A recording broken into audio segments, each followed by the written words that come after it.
It's Tuesday night. You already know what time it is. We're drafting best ball teams. We're talking everything for the Albatross. It's the majors only PGA 2026 best ball tournament on Underdog with $50,000 to first, about 30,000 entrants. And we're also going to be prepping a little bit for the Texas Open, the Masters, all that good stuff, all of the news, the notes, the changes coming out of the Houston Open as we're talking fantasy golf.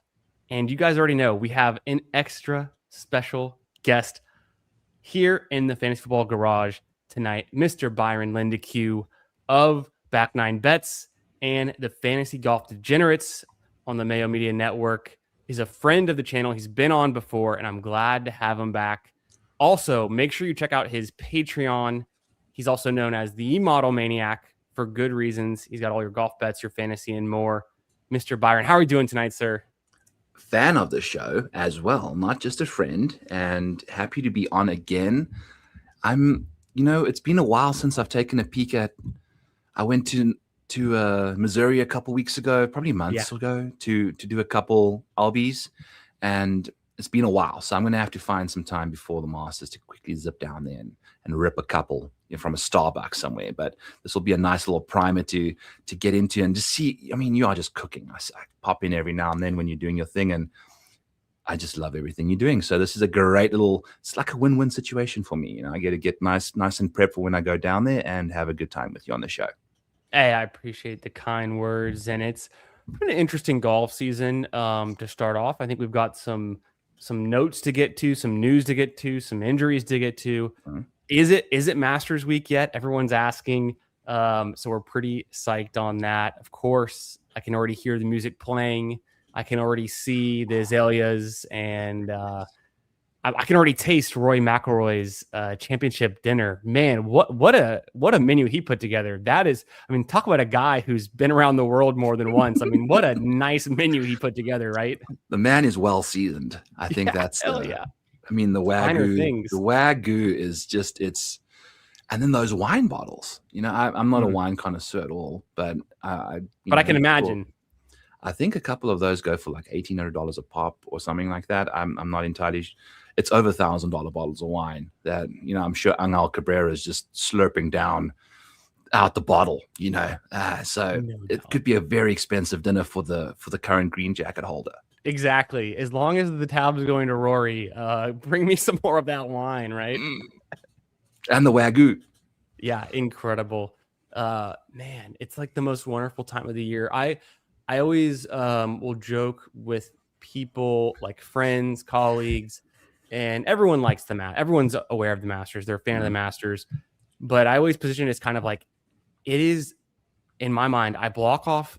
I mean, Sunday I'm going to be locked in, but I also block off Saturday because in my mind, there is no better golf nap than peacefully watching Saturday at the Masters and just kind of relaxing to the fullest extent, and just you're only watching the golf and listening in, and you just get to really just relax. And I'm not that I actually ever fall asleep, but it's just like that state where it's just like the mind is at ease. It's like you just focus on this golf tournament. You really lock in for a couple days, a couple hours. You know that it's always going to be an instant. It could be an instant classic. It could be, it's always going to be a memorable tournament. So that's just, I don't know. It takes us back. It's one of the majors that, we look forward to so much. One of the events on the calendar across all sports that everyone thinks about. Of course, it's always hosted at Augusta National. So, man, I'm just excited thinking about it. It is people that try and claim that any other major is the major. The Masters is just undisputed. It is undisputed the best Masters, like the best major.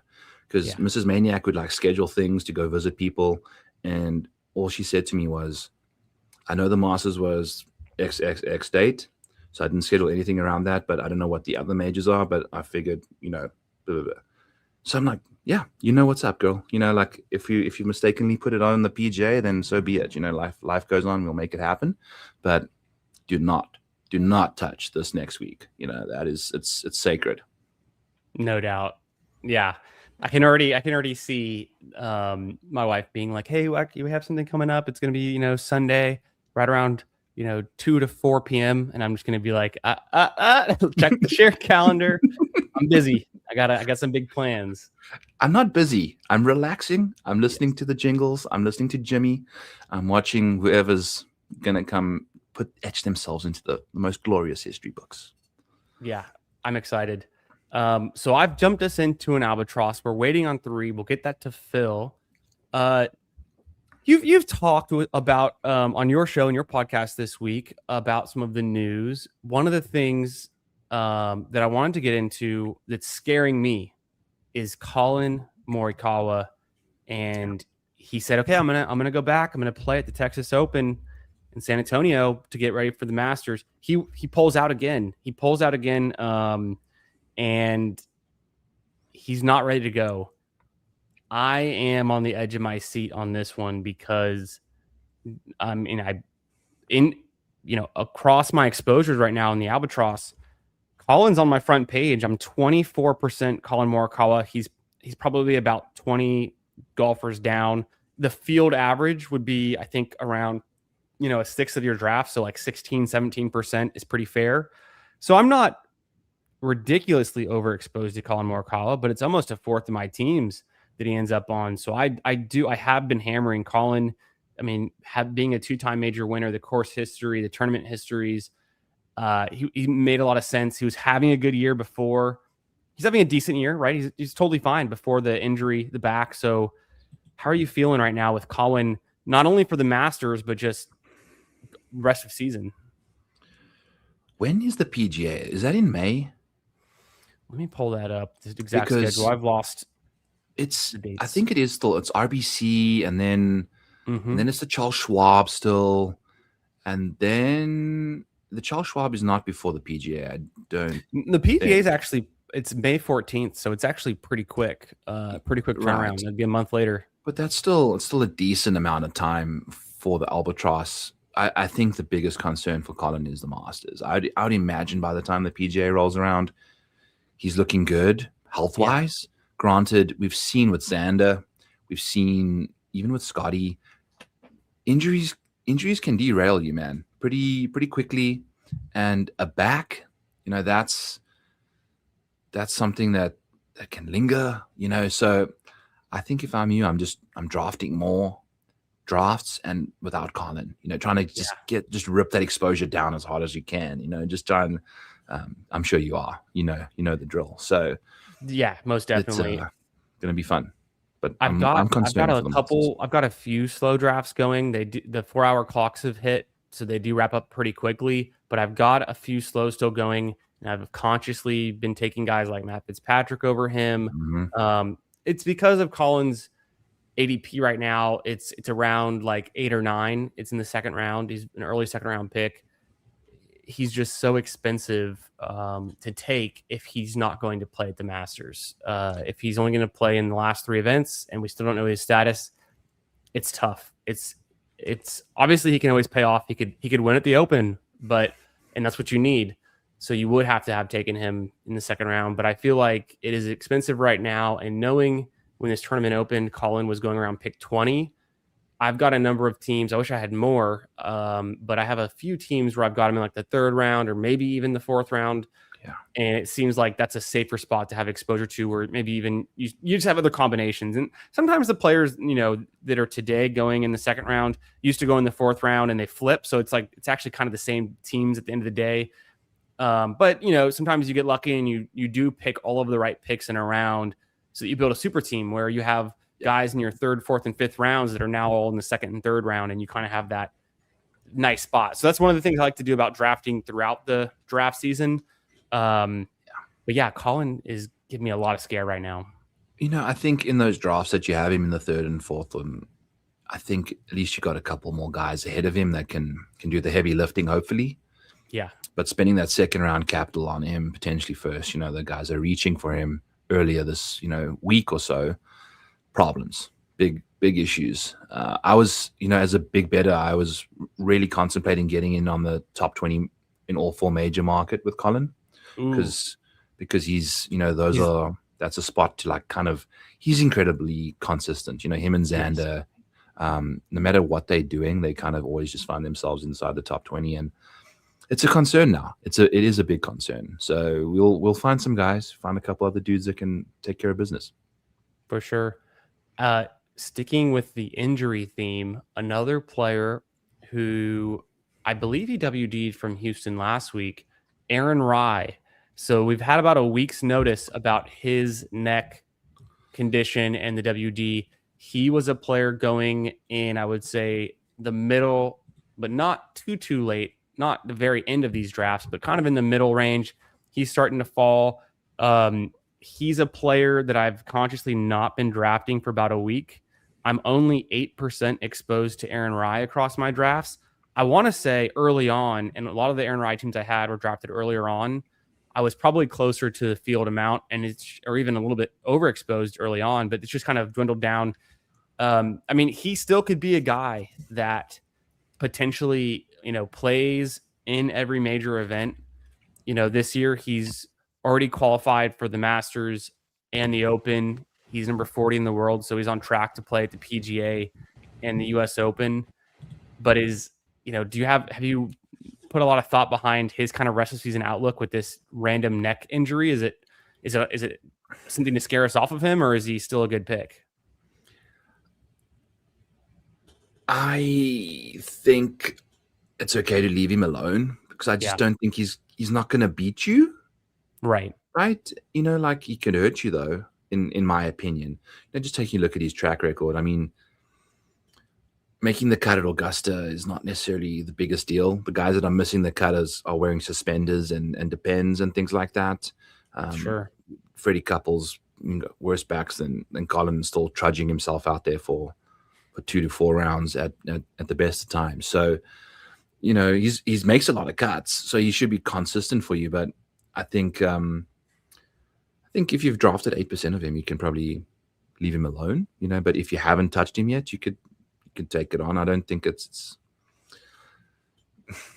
what I just put like 1/6 of my bankroll on Ryan Fox after pushing out kidney stones 2 weeks before teeing it up. Mm-hmm. So I'm kind of like injury averse right now because I feel like a total idiot after that. You just completely sucked. So anytime anyone's got any injury, I'm kind of just like out overall now. Yeah, I've been trying to play it safe with that regard because it's burned me in the past seasons for sure. So when we saw the slow start for Sung J M, I was not drafting any Sung J M. I am open to drafting him now. His price is very, very reasonable. He goes in the mid 50s, kind of towards the back end of the draft. And for a player of his caliber, who I might not expect to win a major, but I think could have some nice finishes and has had some nice finishes, he is a tier above, in my mind, a tier above Aaron Rye. And they're kind of similar in ADP right now. Like what you said about Aaron Rye, he could hurt you if you draft him and he is going to miss randomly the Masters or withdrawals or just gets cut because he can't perform because of the neck injury.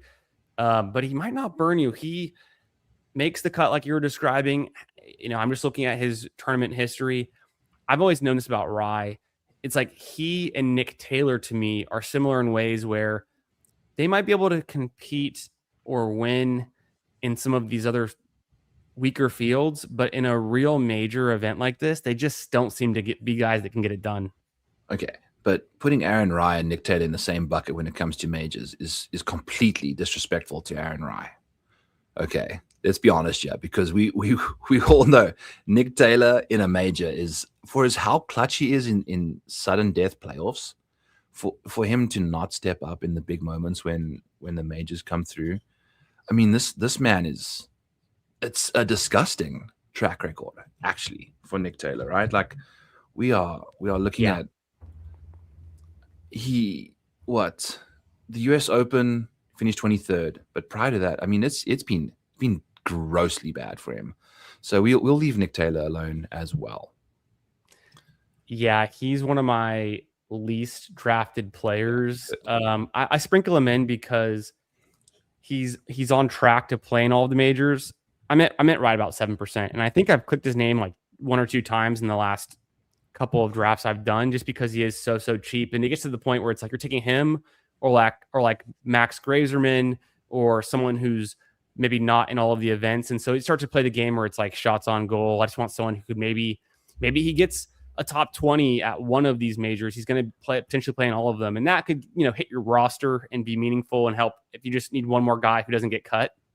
At the same time, like you said, I never expect him to perform exceedingly well. I think it would be his first top 20, right? For Nick Taylor in a major. Yeah, and definitely in recent history, he's done nothing particularly.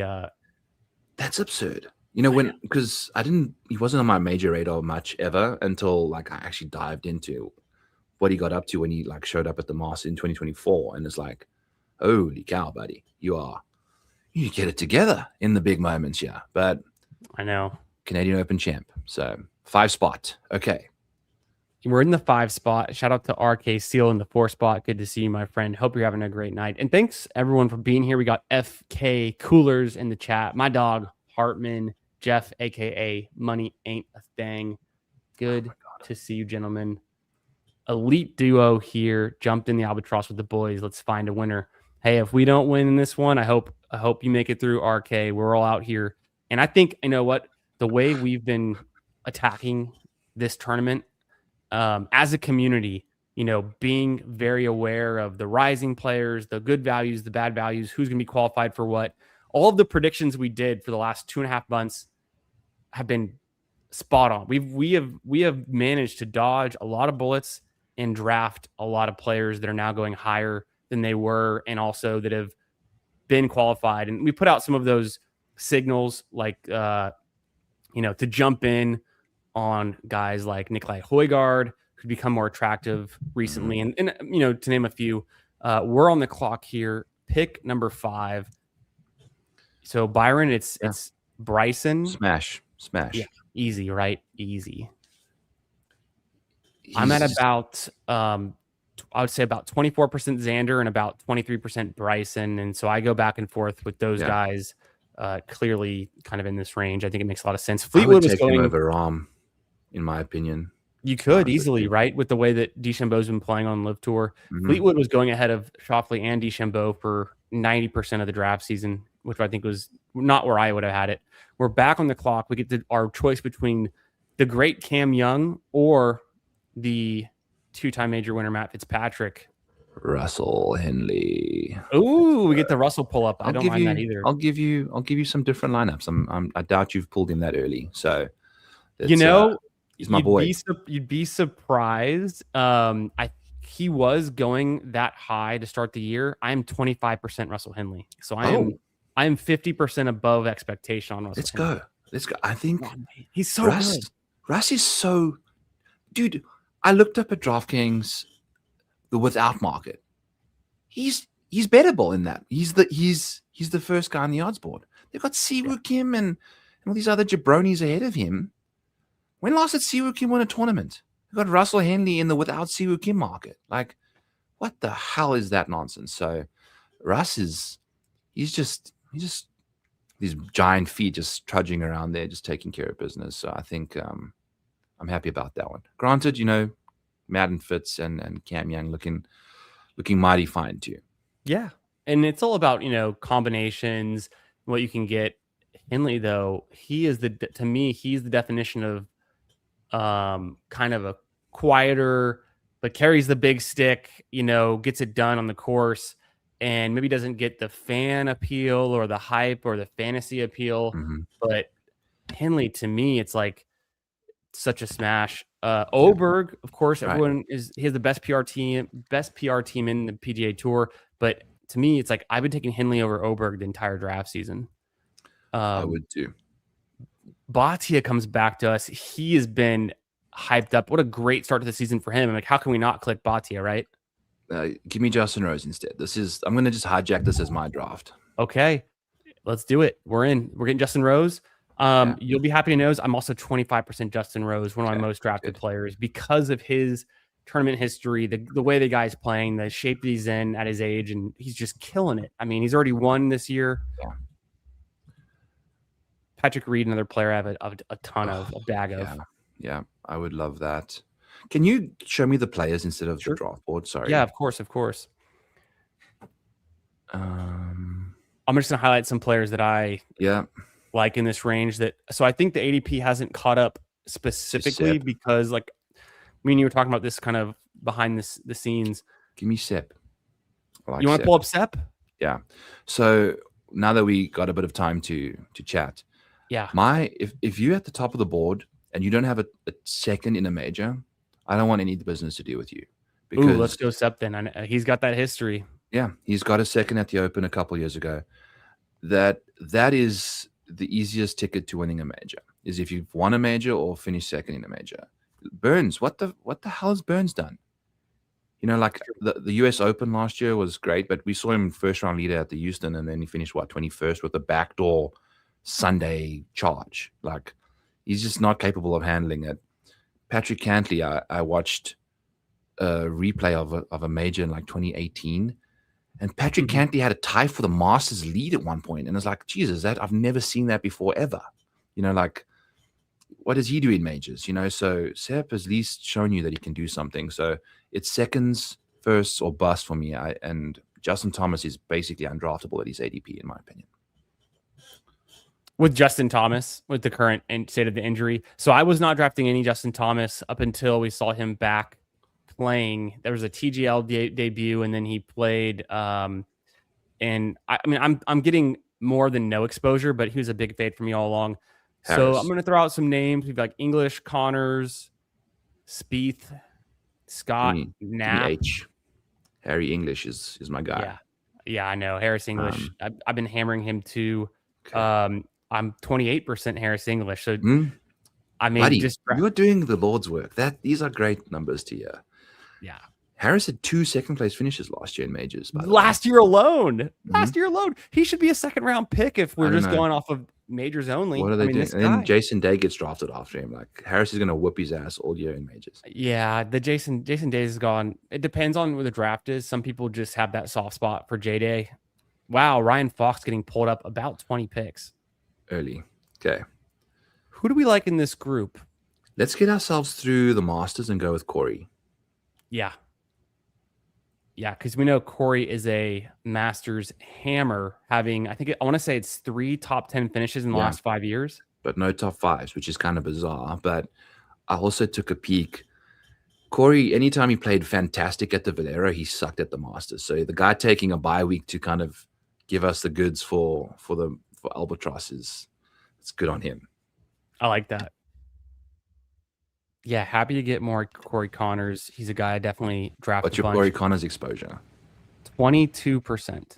Oh, Jesus, buddy. But I mean, it's the majors is like kind of obvious plays, right? You early on at least. Yes, and there's always the guys that could have breakout years, and we're not necessarily expecting because we draft them they win a major. We might just want a good place or two out of guys like a Knapp or a Bhatia. There's always the breakout guys, but it seems like it's like the obvious choices. I'm curious to see where we go here. For me, it's been guys like, Berger or Noren. You can decide where you want to go. Yeah. Let's see. I'd go Sungjae just because of the Masters, but hopefully, he's started finding his juice lately. 2 years ago. Is he in the field this week for Valero? I don't recall. I don't think so. Okay. I'll double check for us, but either way, I'm just,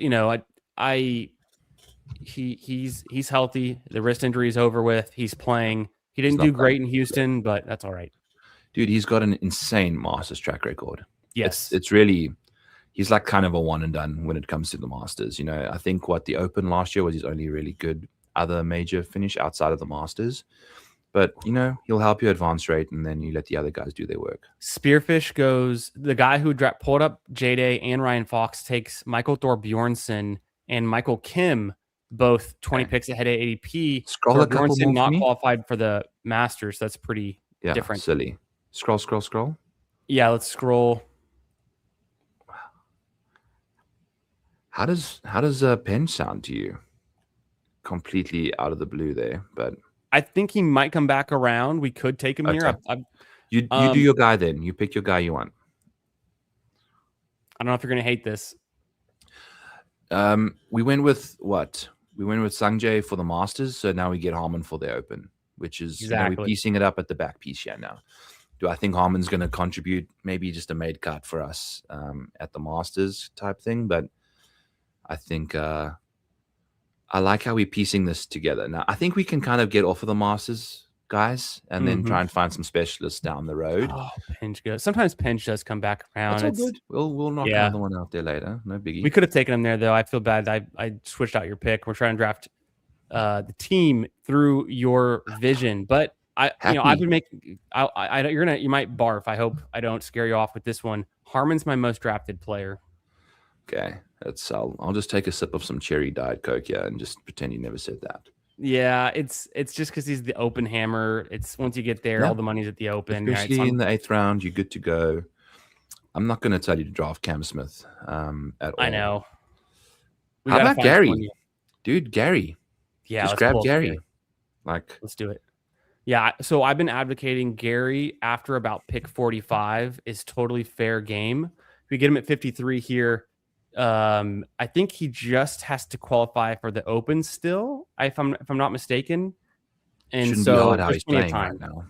There's plenty of time to get into the OWGR for that. What did he jump? We can chat after we find. Keep scrolling. I don't like what I'm seeing at the top here yet. Man, this is where I'm starting to get a little problematic. Right. It gets problematic pretty quickly. Yeah. Okay, you're gonna have to guide us here from here on out. Do we hate Rasmus? I'd go Rasmus Niergaard instead of Rasmus Højgaard if I were us. Super weird. He'll be there. Do you want to go Nico? Go with Rasmus. It's fine. I threw in Nico last second. Okay. I know. It gets. Who the hell knows? This guy, he's a total wild card though. He could win a freaking major out of nowhere, you know? Anything could also miss all 4 cuts. I don't know. At least he's won on the tour this year. It was the cog, but No, dude, he's volatile. So let's rock and roll. At this rate, he will be qualified for all 4 of the majors. Yeah. He's guaranteed to be in the first 2. So now we're looking for guys who are just kind of shots on goal. So the way I've been drafting is you want to draft one of your top 3 or 4 picks is either going to win 1 or 2 majors, and everyone after that is just, can they show up and get a top 10, a top 5, or a top 20 twice somewhere? So that's kind of, we're not expecting any of these guys to win, but can they hit something? Which is why I've been pretty in on Haotong Li. Yes, let's go. I'm down for that. He's one of my most drafted players because of his history, not only at Royal Birkdale, but at the Open last year. Yeah. He's had some pretty decent finishes. He's been in and out of the tour for, over a decade. He's been playing in majors for over a decade. So just a guy who he's pretty undervalued, I think. He's, ball strike. He sucks at putting. So ball strikers is where you need to go for majors, to keep the ball in play. And Rasmus Niergaard Petersen's actually got some, I like him in majors. We can maybe not draft him again tonight because he's cost me 5. I'm down 25 units this year. I'm down 5 on RNP alone. Really? The buddies, he's just, I've had such high hopes for his upside and he's just sucked at us this year. What was that tournament he won right before the season kicked off? It was the Australian Open or the Australian PGA. It was one of the two.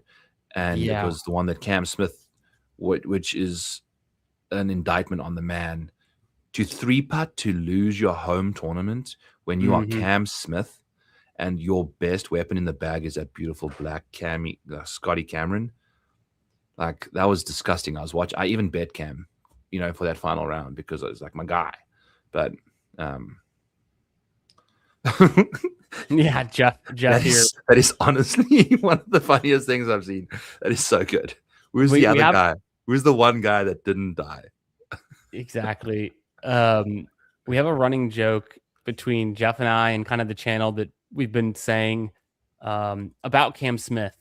And it is that it's really hard to play competitive golf when you have $1 million fishing boat and you're just going fishing every day in the Florida coast and life is good and you got that bag secured on the Live Tour. So you don't really have anything to gun for anymore. It's sad, but true. You don't get points in fantasy golf for catching fish off the coast of Florida. No. Statfish alert for sure. I think Yeah. he's my boy. Like No. I've shaved the beard off and kept a stash and rocked the Tyler's hat with the blonde wig many times at Masters, shows. I was mentioning to you before with how hot Kenny's been going and whatnot. The year I had a sensational betting year was when Cam Smith won 3 times in the year because I Oof. hit Cam Smith 3 times that year. Like The year he won the Players. he was my wagon. He Yeah. won the Century, he won the Players, he won the Open. Yep.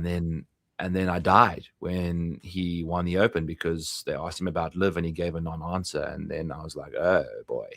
And then that's been his demise. I think it's really a testament to, I think you can only draft a couple Liv guys because Bryson and Rahm still can kind of vibe out, but the rest have just lost they're just not great in majors anymore, despite all of them being these major champs. I think they've just lost their edge. It's kind of crazy to think about. It is pretty wild how underwhelming Brooks is playing, how underwhelming Cam Smith is playing. I mean, Dustbin Johnson has been in the dustbin for a while now. He's just, it's tough. There's a few of the younger guns that maybe could be worth a last round pick. I've taken Tom McKibben more than 0 times, not frequently, but I think he's in the Masters and the Open. And, at that point, you're just looking for somebody who could do something, and he might have some talent. Another name I've been seeing, I'm going to flip over here to the Data Golf and just go, and off the top of my head, Carlos Ortiz is someone that I've seen drafted. He's in the Masters and the US Open. Kind of interesting, 4th place at the US Open last year. Right. Is that correct? Carlos Ortiz? Jesus. Yeah, that's what got him to qualify for it going forward this year, a top 5 finish. I mean, why not? I was just looking at 2nd place finishes. I just filtered by that. What the hell is Davis Riley doing with the second? What, is he qualified for anything? Does that second at the PGA get him into at least 3 of them? Oh, who's that? Davis Riley. Oh, yes. He's in the Masters and the PGA. I've drafted him more than 0 times. Yeah. Believe it or not. That's literally just a more than 0 times click. If you have more than 5% of him, we need to have a slap in the face. And I can justify it. Hands up. The year that I got this hat at the Charles Schwab was the year I watched Davis Riley beat Scotty Scheffler. So it was pretty damn impressive on a nice golf course. Truly, Colonial. The only people that can say that is like him and Steven Yeager. Those are the only 2 jabronis that can say they beat Scheffler and Sam Burns, I guess, at the Charles Schwab again. True. But anyway, so Davis Riley. So I have a little bit of faith in him. His OWGR right now is 116. That's within striking range that if he surprises and wins a tournament, and I'm saying he will, or has a couple high finishes, he could shoot up there, sneak into the US Open. I don't expect him to play the Open necessarily, but stranger things have happened. But his finish last year getting tied for 2nd at the PGA. So what a result. What a result. Yeah. People truly out of the blue. And he goes largely undrafted. So it's just kind of an interesting pick. Don't expect him to repeat that, but do not. Where's Tom Kim going? Tom Kim has an ADP, but he's not really on track. I don't think he's on track to be qualified for any major this year. Okay. Sorry. I'm a great guest in this department because it's he does get drafted. I see Tom Kim getting drafted because people are either thinking back to a year or 2 ago, and I mean I think it was 2 years ago, Tom Kim was a 2nd round pick in this format. Yeah. I mean, he finished 2nd at that Open where Sepp and J Day all got those 2nd places, a million miles behind Harmon. There it is. Yeah, exactly 2 years ago. Yeah. And that's exactly kind of how I was describing. He goes tied for 2nd at the Open, and then the next Albatross season in 2024, we were taking him in the 2nd round, right next to guys like Hovland, Morikawa, to name a few, Xander. Wild stuff. Let me see the status on. I did jump us into another draft, but it's not very close to filling. Let me go ahead and just check to see the status on that. We are +3, so it's not too far off. But let's go ahead and review this team we just drafted. And I would love for you to paint a picture of how this team advances and wins this entire tournament for $50,000. Okay. We're going to see Corey Connors finish. Corey Connors and Sung Jae are both going to top 10 at the Masters. Justin Rose is going to top 5 again. Russell Henley's he's going to top 10 at the Masters one more time. And Bryson's going to be in the final 2 groups going into Sunday. So we've got ourselves taken care of there. Harris English is going to top 20 in this. You know what? He's going to top 10 because I've got him to finish top 10 in all 4 majors at 250 to 1, if you're in the mood for that kind of stuff. Harris's pedigree in majors is ridiculously underrated. So he'll take care of that. Then Justin Rose is gonna win at Aronimic or the Open Championship, one of the two. Mm-hmm. I think that's where that goes. Henley's gonna just keep top 20ing every single time.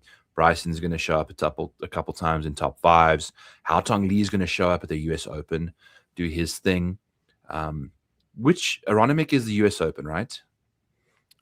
Is the PGA. The PGA.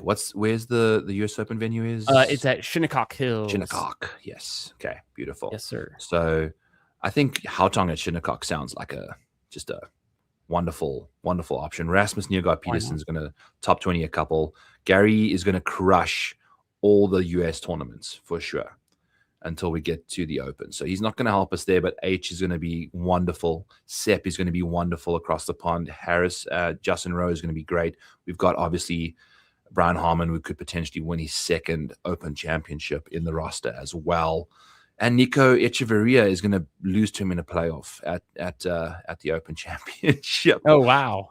I feel like if there was a place for Nico to actually do well in the major, it would be the old man tournament, because he's not necessarily the longest, but he can get little. I feel like that is the spot to go for Nico. Is he even qualified for the Open? He's on track to be because he's top 50 in the world, but by the time we get there, who knows? Who knows? Again, the way he plays golf, though, he's not going to necessarily. He has these high-ass finishes where he'll just rack up tons of OWGR points. So I think that's one way to go. Did I skip a couple guys? No, I mentioned everyone across the board. You nailed it. That's an incredible picture and very detailed, and kind of exactly what it takes to do well. You got to just have a bunch of guys consistently performing, and then you do have to have a few of the guys who are going to win some of these majors on your roster, which seems very hard to do, but it's the formula. And so you have to be able to visualize, hey, this is Justin Rose, potentially peak of the end of his career of competitiveness. Maybe next year is good again for him, but I could easily see him going out strong this year, getting one more major, and the way that he's playing right now. So I like this team a lot of players that I've drafted a ton of, and I would probably say probably this is a unique combination for me just because we threw in Sungjae M and Woodland, who I was not drafting a month ago with Sungjae. I mean, maybe I was starting to draft him based on his coming back from the injury, but Woodland is going to be a very interesting piece where this tournament is already about 60% filled, and no one drafted Woodland until 3 days ago. And if he did get drafted before then, it was extremely risky, and it happened once in a blue moon or less. So he went from completely undrafted to being a staple here in kind of like the 9th round. And so naturally, if this tournament fills to 100%, at most, he could be 50% owned. So that is a nice little piece that I've been putting on a lot of my teams. I think at cost is a very good price. Let's go. And he's just playing good enough that I think he can find himself flying up the OWGR right now. I'd imagine he wants to. He's playing for a bigger purpose at the moment. Oh yeah, more so than himself, which I think every time I speak about him, I get chills, man. It's so cool what he's and he has a second or a win in a major, man. He is the Pebble Beach US Open champ. So, I mean, we've got that pedigree. Yeah. We've got that pebblegree. Yeah, we can use that as a new phrase. He's got the pebblegree that we're looking exactly. For. Yeah, he's a stud. Great story, great guy. We're all pulling for him. So throw him on the roster. Why not? Just because if he's a lower owned hammer You could show up to the finals. The finals is 200 teams, and he could just be one of the lower end pieces. And so we'll see how that goes. Got a couple questions here from the chat, but we got 2 more to fill for this Albatross. Before we get to all of that, make sure you've slapped like on the stream. Make sure you're subscribed. We've got best ball drafts multiple nights a week here on the channel, NFL and PGA. I do PGA, fantasy, and best ball every Tuesday night. We're going to continue all in season. Even when the Albatross fills, we draft the Underdog Open and some of these weekly tournaments. Super fun. And don't forget to check out Byron's channel and his socials in the description below. Make sure you're subbed there as well. Byron, tell the people a little bit about your weekly schedule right now in season. You are pumping out a ton of content, my friend. Yeah. Everything can be found in the Model Maniac Patreon. So that's all there. Use Valero26 for 50% off your first month. And Back9Bet's YouTube channel is where me and Sweet Spot DFS do a Sunday night recap / preview of the week. And we deep dive golfers on a Sunday night, kind of get a good feel for where we want to go into the week. We do that on that channel. And then we also, on Mayo Media, I've got the Fantasy Golf Degenerates on Monday nights, which I'm sure everyone is very familiar with if they know who I am.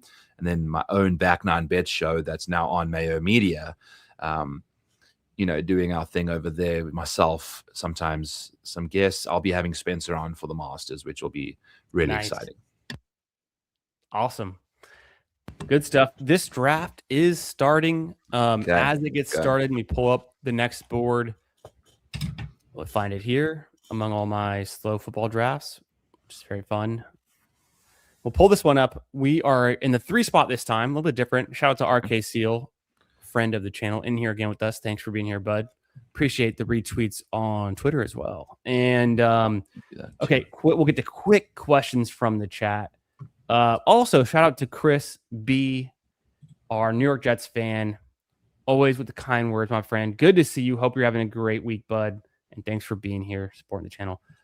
Brian Harmon, a killer in the Open. So I'm not ashamed to say it. He's my most drafted player in this format.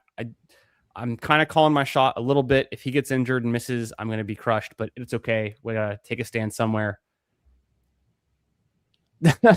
Tom Hoagie shipped 6 spots in the first place money. Tom Hoagie's I've seen him drafted a few times. Kind of interesting. I think I'm going to flip to that super quick. Hoagie right now, what does it take for him to play any major? Yeah, he potentially gets into the PGA, but who doesn't? Hoagie would be different. So here we go. Back to you. These are your drafts. Let's get your ingredients. You're the chef. Let's cook. John Rahm. I won't be drafting Rahm if he's going where he's going. Give me Bryson or Xander. Either one of them is fine. Let's go Bryson again. Yeah. Rahm, I don't see him going. It's been a long time. I don't think he's finished top 5 since going to live in a major yet. Maybe it could happen this year. He's playing a lot better.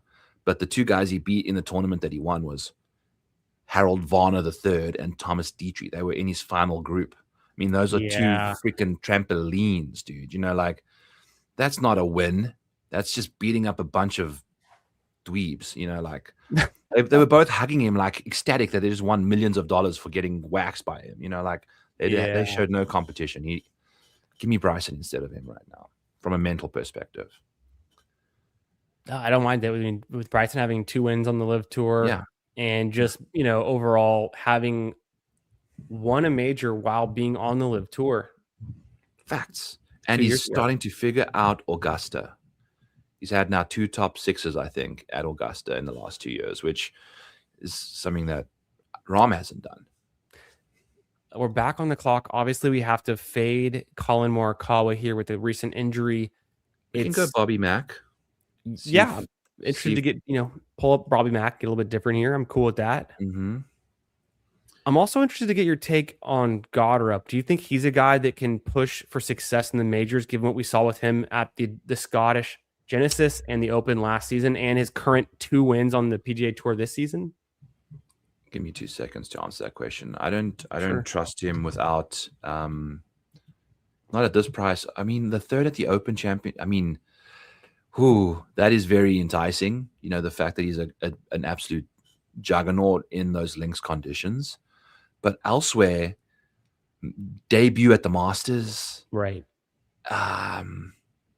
You know, like, I need a second place from you, bud, early on, if I'm going to click your name. So you can't convince me. Give me Patrick Reed. Let's pounce on Reed. Yeah, I don't know how much you have of him. I think you do have a bunch. Patrick He Reed could very well is win my the Masters. second most drafted player. I'd have to check. Let me check my exposures again. I have 36% Patrick Reed, and I'd love to tell you that when this tournament opened, his ADP was 55. Yes. In my first slew of slows, I was picking him those? every single time. So I did imagine my exposure is higher than yours at this current point, but only on like 20 drafts. He's got more than a 36% chance of finishing top 10 at the Masters. You know, like, so He's that guy. He's if that's all he does for you, he's going to give you like such a good chance of doing good at the Masters, which is all that matters, in my opinion. No doubt. Yeah, he's a hammer to get you through at the Masters, and he's just competitive. He's won a major. He can play in these fields. He won twice on the DP World Tour right off to start the season, right? And was it twice or was it just? I think it was twice, right? It was. Yeah, he won the. It may have even been more. Right, I know he had at least twice for sure. Yeah. Are you interested at all? Can I sell you on Bridgman? Do you want to go back to Sepp? Do you like Shane or Ben? Let's go back to Sepp and hope Lowry, where we in the 3 spot. I doubt he gets back to us, but give me Sepp. I heard someone say something recently that blew my mind. Lowry has not won on the PGA Tour, although he's won on the DP World Tour, has not won on the PGA Tour since he won the Open in 2019. Facts. I think he won the Bridgestone in like 2018 or something like that. Because we think of Lowry as being still very competitive, a very sharp, golfer that's in and out there, but him falling apart, I guess that was the cog earlier this year, right? Who is we? Who are we clumping into the we bucket, Joe? Okay, just me. No, I'm joking. The golf fans, everyone likes Shane Lowry. I used Shane Lowry my one and done at the cog, fully expecting that his max upside was a second, and we got a T2. So, I did not bet him to win, but I bet him to finish top 5. I don't mind Tyrrell. at majors. I do not even touch Justin Thomas for the rest of this draft. In any other streams we do from here on out. Sure. Yeah, Tyrrell is a guy that I'm not afraid of. He goes there. The whole live thing as well, but still can be competitive. Okay, so now I'm curious to see where we go. Harris, obviously, we like all day for me. Yeah.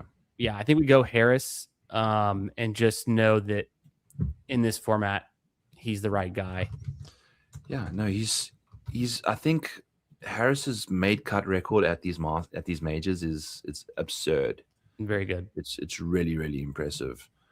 Bridgman is the first major he makes a cut in will be his first. The next major he makes a cut in it will be his first. I mean, that's hard to draft someone like that this high. It's so funny because I love getting your perspective. It's very refreshing on kind of these takes, because this is such a majors. Obviously, it's majors only. It's very majors focused, and the picks are obvious. But I will admit, the current PGA season seeps into influencing these picks more than it ever should, because I've been excited about Bridgman. I've wanted to get some exposure to Bridgman. But like you said, why would you ever take Bridgman over a guy like Harris English? It doesn't make any sense. Facts. At the same time, Jake Knapp kind of killing it. But no, I think that's like just where obviously talent comes into play. Yeah, so I'm happy with Knapp. You're cool with Knapp at pick 34? In the 6th round. Yeah, that's fine. I do want to get my exposure on Knapp up a little bit. He has risen a bunch. He wasn't guaranteed to play all of these majors when this thing opened. Now, obviously, he's killing it this season. One of the best putters on tour right now. I'm at 23% Knapp, so I'm not slouching, but I've played catch up quickly. Yeah, no, he's only like non-good finish this year was the miscut at the Players right off a back injury. So, and the Players is ultra volatile. They had nothing worse than an 11th, man, this year. it's way too good of a form. And Bridgman, the same situation. But Knapp he's had one more cut than he's made one more cut than Bridgman. One more cut. Finished 55th at the Masters in 2024. So he's got that going for him. Could be true, Jeff. Yeah, Knapp being a good pick after 30 who hasn't yet won a major. And I remember, I know that Byron had said this in the past. People have said this too. People who are most likely to win the majors this season are likely to have already won a major.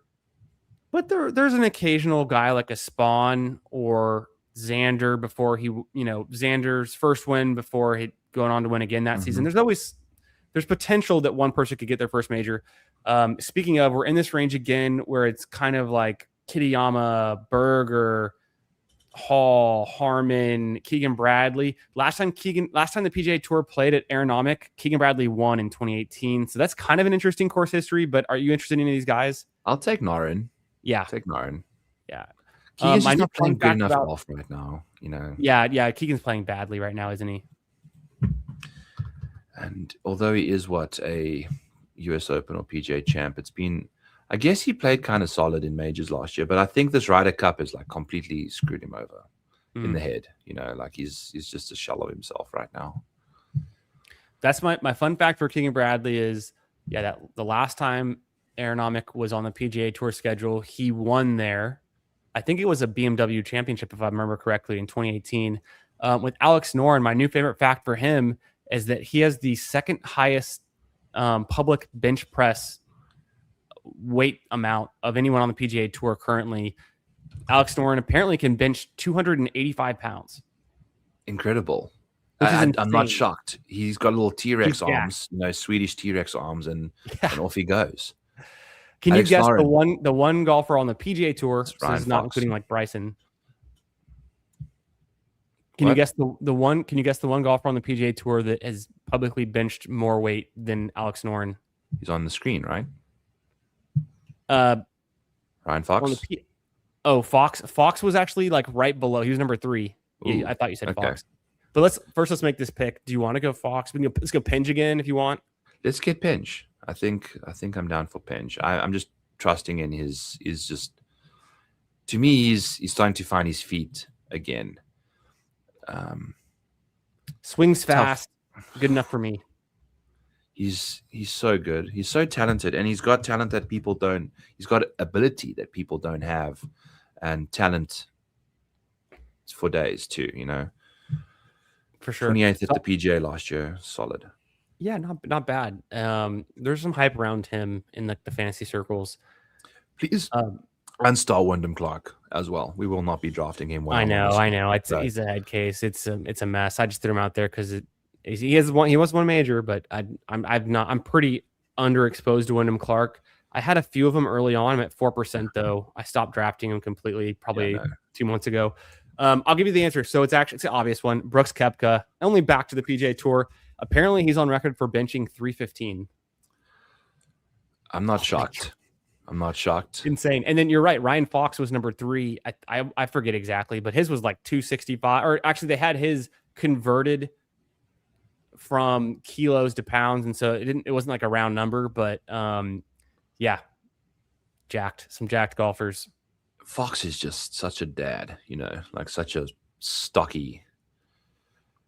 Harry Hall. I don't mind Harry, man. I know he's pretty cheap. I mean, he's not. I think he's totally fine, right? Yeah, let's go. He's on track to be in all of the majors. He's just. Is he going to give you a top 5? No, but is he going to give you top 30s for days? Yes. Yeah, we're kind of past the range of the highest upside, but we're trying to find guys that make sense, right, and can play in a few. Harry Hall's 2 best finishes are better than Rasmus Højgaard's 2 best finishes in majors. Ooh, that's a good shout. What was I'm trying to think of Hall's current season. I can quickly just pull it up, but I feel like I haven't been seeing him contending on Sundays much. No. Am I forgetting? I guess the API was okay and the Sony was okay, but that seems like maybe places he snuck into and a good finish, but wasn't really ever close to leading it. No, he's just solid. He's He's just just solid. It's yeah. I guess he had some higher points in the middle of last season that are overshadowing his current performance, but it's still not bad. What is Wrighton's current world golf ranking? Oh, must be 45, 46. I've got a lot of him because he goes so late in these drafts. He's Or he's 49. on the bubble? He's on the but he's guaranteed to be at the Masters and the Open. He The needs to other be two, you top need 60 for the US 60s. Open. There we go. Yeah. And so I think he's a pretty fair pick. Are you interested in All Sam Stevens? We can consider him if you want to sell me on him quickly in 10 seconds, but I'd go Wrighton over him next. Let's take Wrighton first. I think with Sam Stevens, the initial interest is that he's going to be in all of the majors based off of his current OWGR and how he's been trending. He's 44th in the world. He's already in at the Masters because that field's been set. But, unless he really collapses, he should be in all of the majors this year. Ooh. He just got a 5th place at Houston, and the 6th at the American Express was not bad. Coming into the season, he had that 7th. Here, I'm just pointing to it at the RSM. And so, only one missed cut, and it was the API, which is pretty, I'd say pretty decent, go at the year so far. He has not missed a major cut either, which is incredible. Impressive. So he hasn't down played with that. so many, but he's on U.S. soil, U.S. Opens and PGAs, and a 23rd at the U.S. Open last year. So, like, he's just a fairly priced guy, late in drafts. I'm sold on him. Yeah, maybe we'll snag him in the next one. Yeah, sorry about that. No, I don't mind where we went instead, though. That's fine. I don't feel right. I think Wrighton's a fun piece. I'm not so familiar with his game. I feel like I haven't watched Wrighton a bunch, but he is a player I've become more familiar with from the fantasy perspective, especially this season. He's one of the few guys that, if you take a look at his DP World record, it's like top 5s everywhere. So he just needs to find some comfort. Who do we like here? Do we go Nirgard Peterson again? Is Novak at all interesting? Jarvis could be interesting. Potgieter. I mean, Casey Jarvis is doing some stuff. Right. He's doing some stuff. I think is that worth a take at a? Could he do something at one of these majors? I think so, dude. Like, you never, I think when it comes to clicking in rounds 11 and 12, I don't care what my rules are. You kind of just roll with what you're feeling, and you can go with guys that are in form. You're not going to be clicking anyone that's finished second in a major down here. Like, that's basically impossible. So I actually thought that was our 12th round pick, but it was our 11th. Either way, I'm good with it. I got really hyped up on Casey Jarvis when he was coming off his win at the Magical Kenya, and then he backed that up with another win the very next week. I think it was South African Open, or was that right? And so back-to-back wins on the DP World Tour. He's like 22 years old. Seems very exciting. Jeff T's a big fan of him in here. He was quoted earlier. Jeff is like almost 50% Casey Jarvis, and one of the questions I was going to get to, but we jumped back and forth between topics. Jeff was asking your opinion, Byron, on Casey Jarvis. We kind of got to it, but is there anything else there? And what else should we know about him? This new guy on the scene. I will be very honest with you and say that I've been in the States for 15 years, and Casey Jarvis just turned 16 the other day. He's hardly alive. It's like. So I'm as familiar with Casey Jarvis as you are, Jeff. Unfortunately, okay. I'm now Americanized. Okay, I need to confirm that with you guys. Aldrich, I would go RNP over Aldrich if I'm being honest with you. I'm not going to get nationality persuaded. Yeah, Aldrich is like, he makes sense for majors. Given how long and hard they are.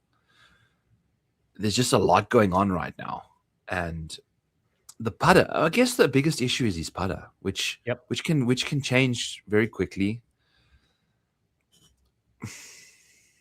I'm bullish on him, but I'm not gonna. We'll take somebody legit first before we go to the homo plays. The homo type stuff. So for sure. When it comes to Aldrich, for me, I take more than none. I want some exposure. I think he's interesting. But he's not a consistent late round pick for me like RNP or Wrighton have been, or even Sam Stevens, Yeah. Hao-Tung Lee. I was drafting a decent amount of Matt McCarty because he's kind of free at the end of drafts.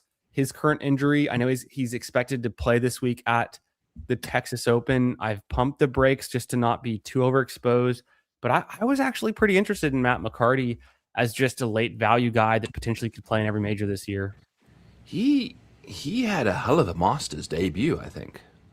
Was that his debut, or was that at least? I mean, he was top 5 in the Masters for quite some time. Ended up, yeah, and you're right. You're dead right about that. He ended up 14th. He doesn't have a ton of tournament history in these majors, but he hasn't been on the PGA Tour that long either. Coming off the Korn Ferry and last year. It's just tough. I'm also, I'm holding the bag on a Garrick Higgo substantial amount of ownership for baseball season long, and I got honey dicked with that incredible fall season for him. I know the fall is always more top 5s in the fall than he did the Crown Australian. Is that the Open or that the PGA? This is the Crown Australian, yes sir. Open or PGA? Yep. Which one is Crown Australian Open? The Open. Okay, so it was the Aussie Open that he freaking. Oops. What am I trying to do? Boom. Okay. The PGA was the week before. Alrighty. Yeah. So Cam Smith couldn't hold it together in his own Open. It's disgusting. It's actually disgusting.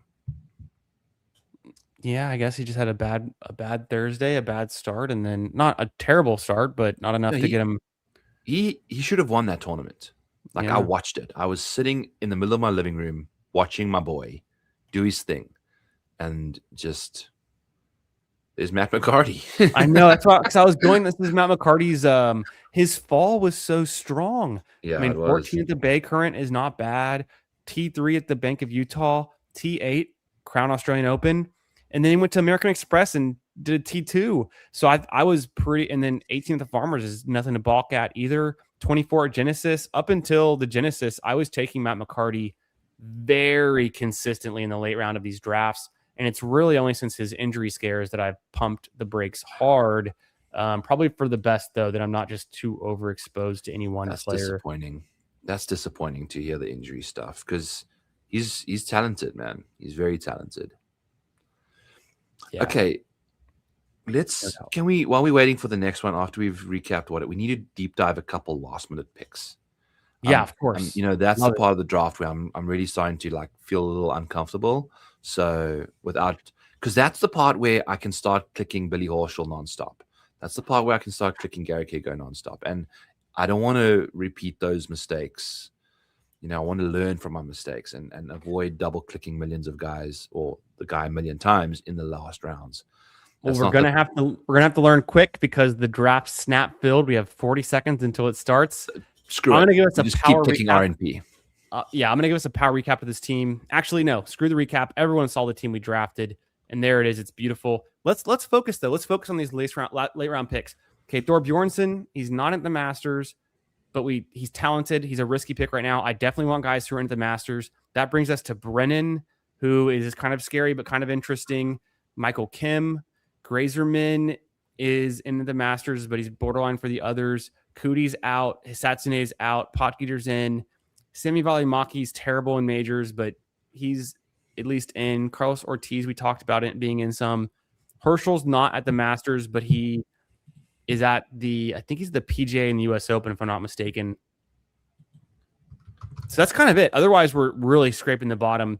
I'm going to jump over to this other draft and we can continue this conversation about those scroll downs, because we are on the clock with our number 2 overall pick here. We go Rory, don't we? Yeah, it's Rory. That's is it? I mean, other than the 101 being Scotty, the 102 being Rory is the most chalk pick that you could possibly get.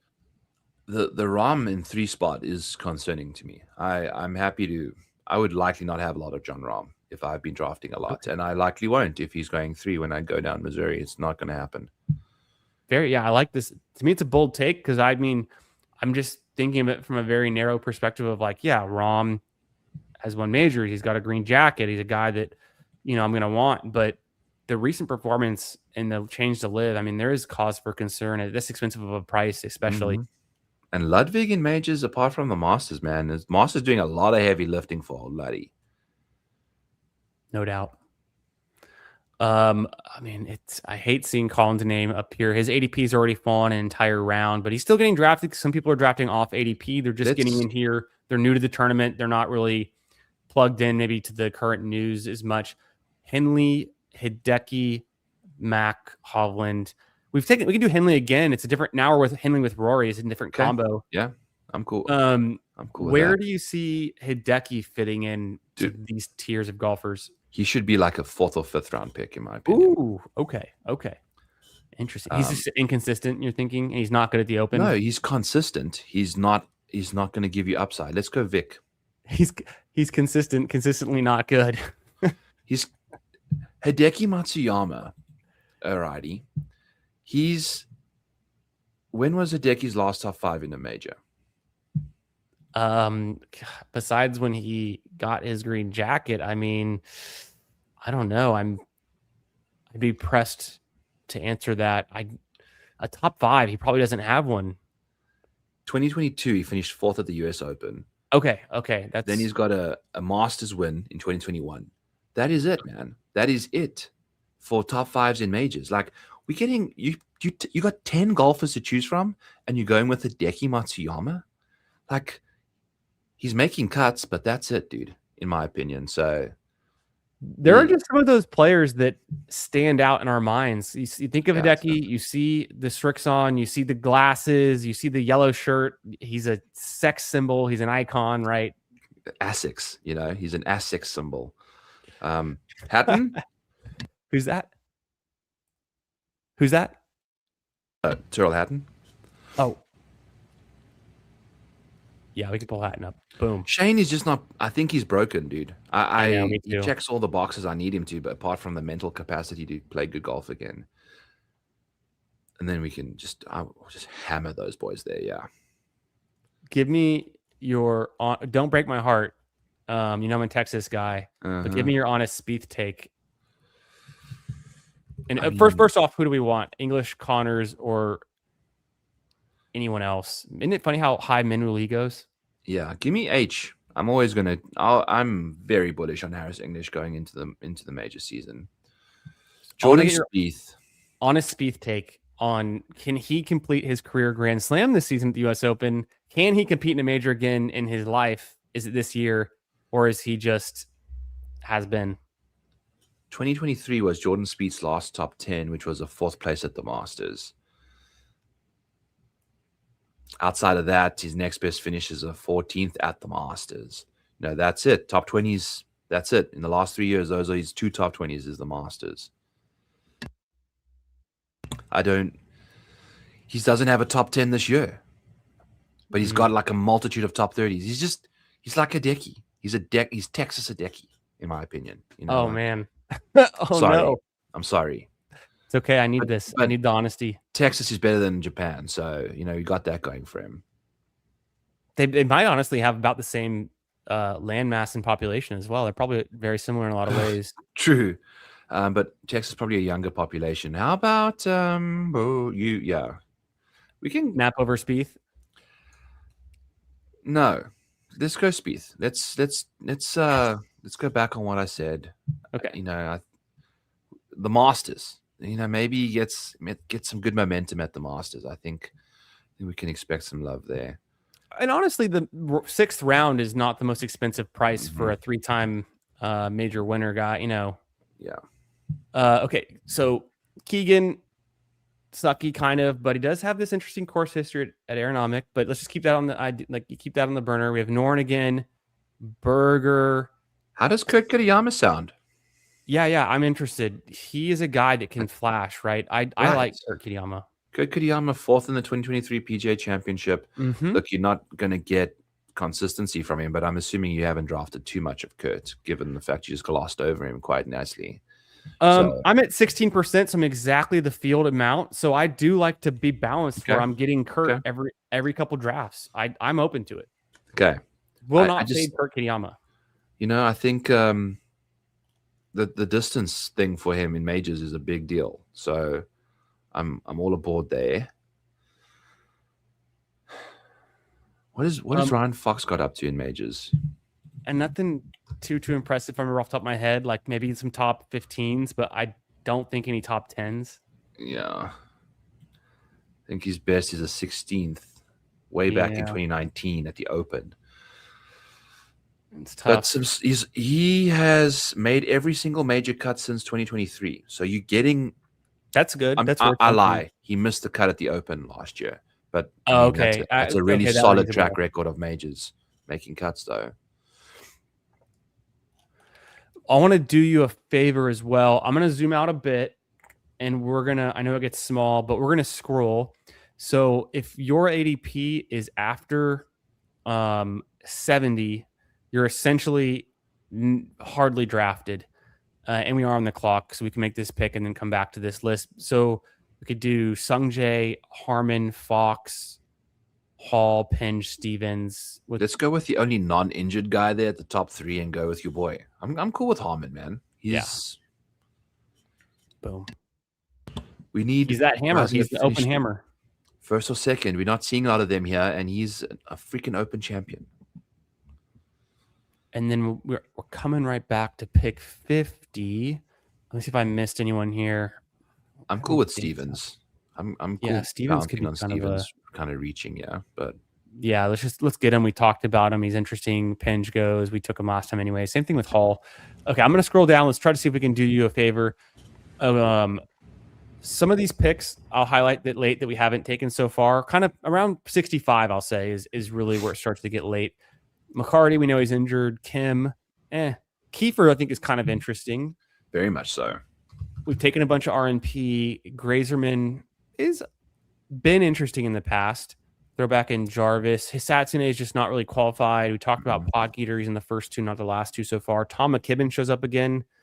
He's in the first and the last major, but he's not in the middle 2 as of yet. Semi Valimaki's just not good at majors, but he's... At one point, he was on track to be in all 4. He's only currently in 3 of the 4. After that, it really drops off. It was like a risky guy like Billy Horschel. Some people draft Ricky Castillo. I don't even know what majors he's in, if any. Maybe the PGA. What the hell is that about? I don't know why he gets drafted. Then it really falls off. You know who's someone that I think is funny, and we're on the clock here. Do you have a preference? Would you rather go like Wrighton or Novak over one of these guys? Yeah, I think I like Wrighton. I like him a lot. He's got some Novak. I don't know, man. Yeah. He's not playing good golf right now. Are you interested in Kiefer at all? Is he playing the Masters? Yes. Kiefer is in everything except for the Open. No, yeah, he's in everything except for the Open. I'm on his data golf page now. Yeah, let's go. Let's go, Keith. So he's guaranteed to be at the Masters and the U.S. Open. Because of his OWGR, he's number 60 in the world. He qualified. He was top 50 last year, though, right, for the Masters. Yeah. Yep. So he's on track to qualify for the PGA, but who isn't? And then he's not currently on track to qualify for the Open, but there's still time. And I mean, to jump 10 spots in OWGR, and we have like 2.5 months, it's totally in the realm of possibility. Whatever. And we just saw him finish T3 for the first time this season. It's like his best finish, first top 25. So renewed my interest in him. I clicked him 2 months ago, and then he's fallen in OWGR out of the top 50, and I stopped clicking him, but kind of renewed my interest in him. You never know what one good finish can do for you. So I'm cool with that. And with Aldrich, he finishes high enough on leaderboards, like randomly, that he could find himself in those final 2 majors by the time they show up, in my opinion. Last pick here. We have 20 seconds. Any names we haven't clicked yet that you're a little interested in? Let's go with Aldrich. Yeah. I couldn't go with him like right when you suggested him. You know, like I gotta like let him. He to me is a fun click this late. Why not? He's won on the PGA Tour. He's a young gun. He can outdrive anyone, you know. 5th at the Genesis Invitational, man. Not so long ago. Very big boy, impressive. like so Practically a major caliber field. major caliber tournament venue as well. Oh yeah, Like so I think he has what it takes, but don't be surprised if he MCs all four of them. So it's true. 100%. but he's also your 12th guy, in there. So Love well, it. at this point he's only MCing two of them, but you never know what he gets up to the rest of the Yeah. year. An exercise that I'm still hoping to find time to do that I told myself I would do about 2 or 3 weeks ago was to take, we've got the majors history, but I wanted to take the signature events, at least of this season, and maybe even a few from the end of last year, and to run the numbers on all of the players that are getting drafted right now, especially these late round picks, and how many did they play in? What percentage of them did they top 10 or top 5, or make the cut? And then just kind of have that as a proxy for maybe they've never played in a major, but if they did, they played these last 3 signature events, which are typically our stronger fields, typically events that could host a major, courses that potentially could host a major, and kind of use that. And I think that's what would get me on to like a guy like Potgieter being a fun last round pick.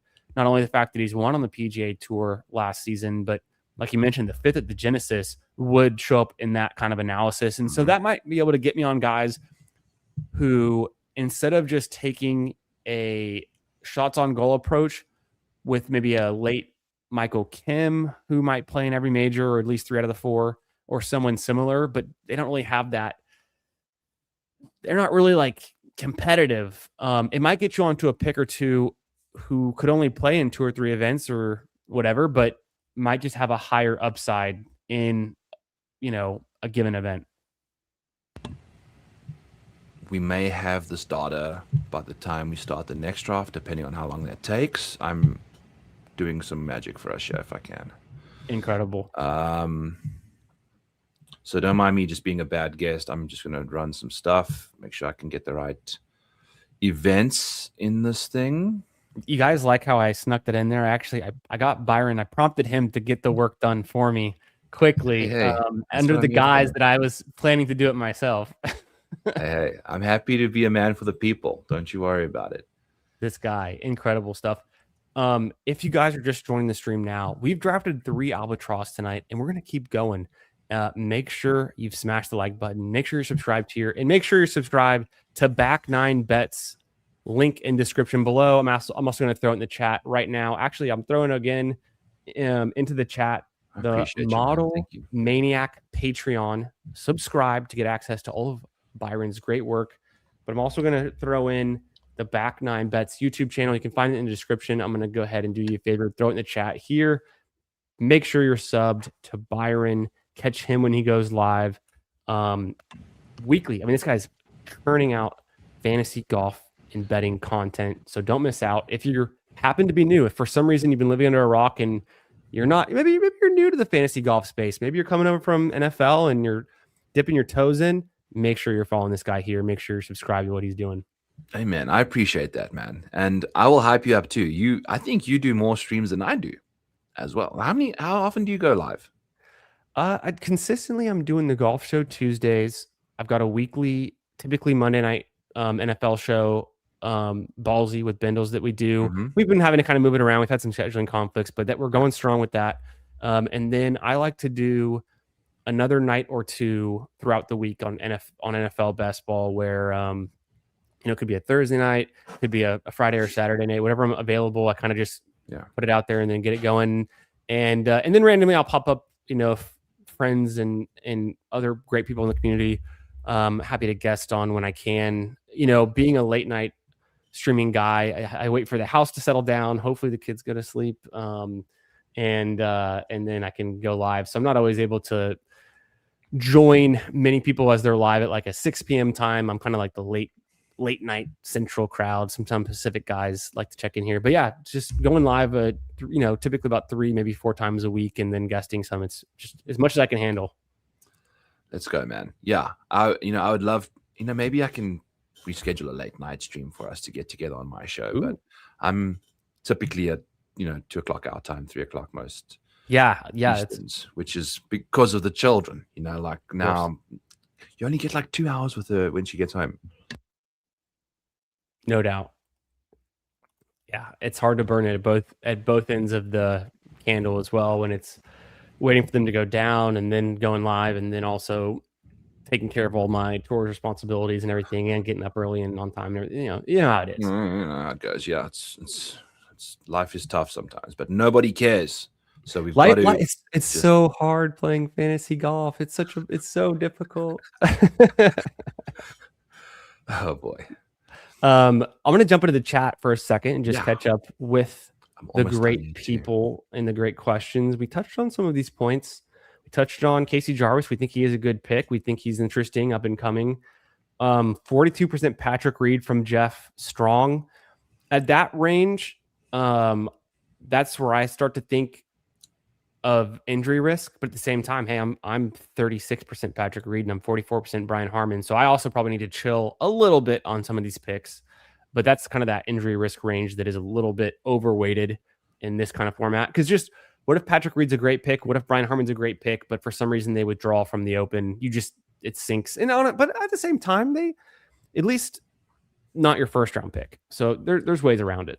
And typically healthy overall. Like Reed doesn't swing out of his shoes. He's just a fatty that just chips and puts his brains out. So, the only thing that's really going to get hurt is his wrists and fingers, in my opinion. Do you know Patrick Reed is from where I'm from, up in Spring, Texas? It's really?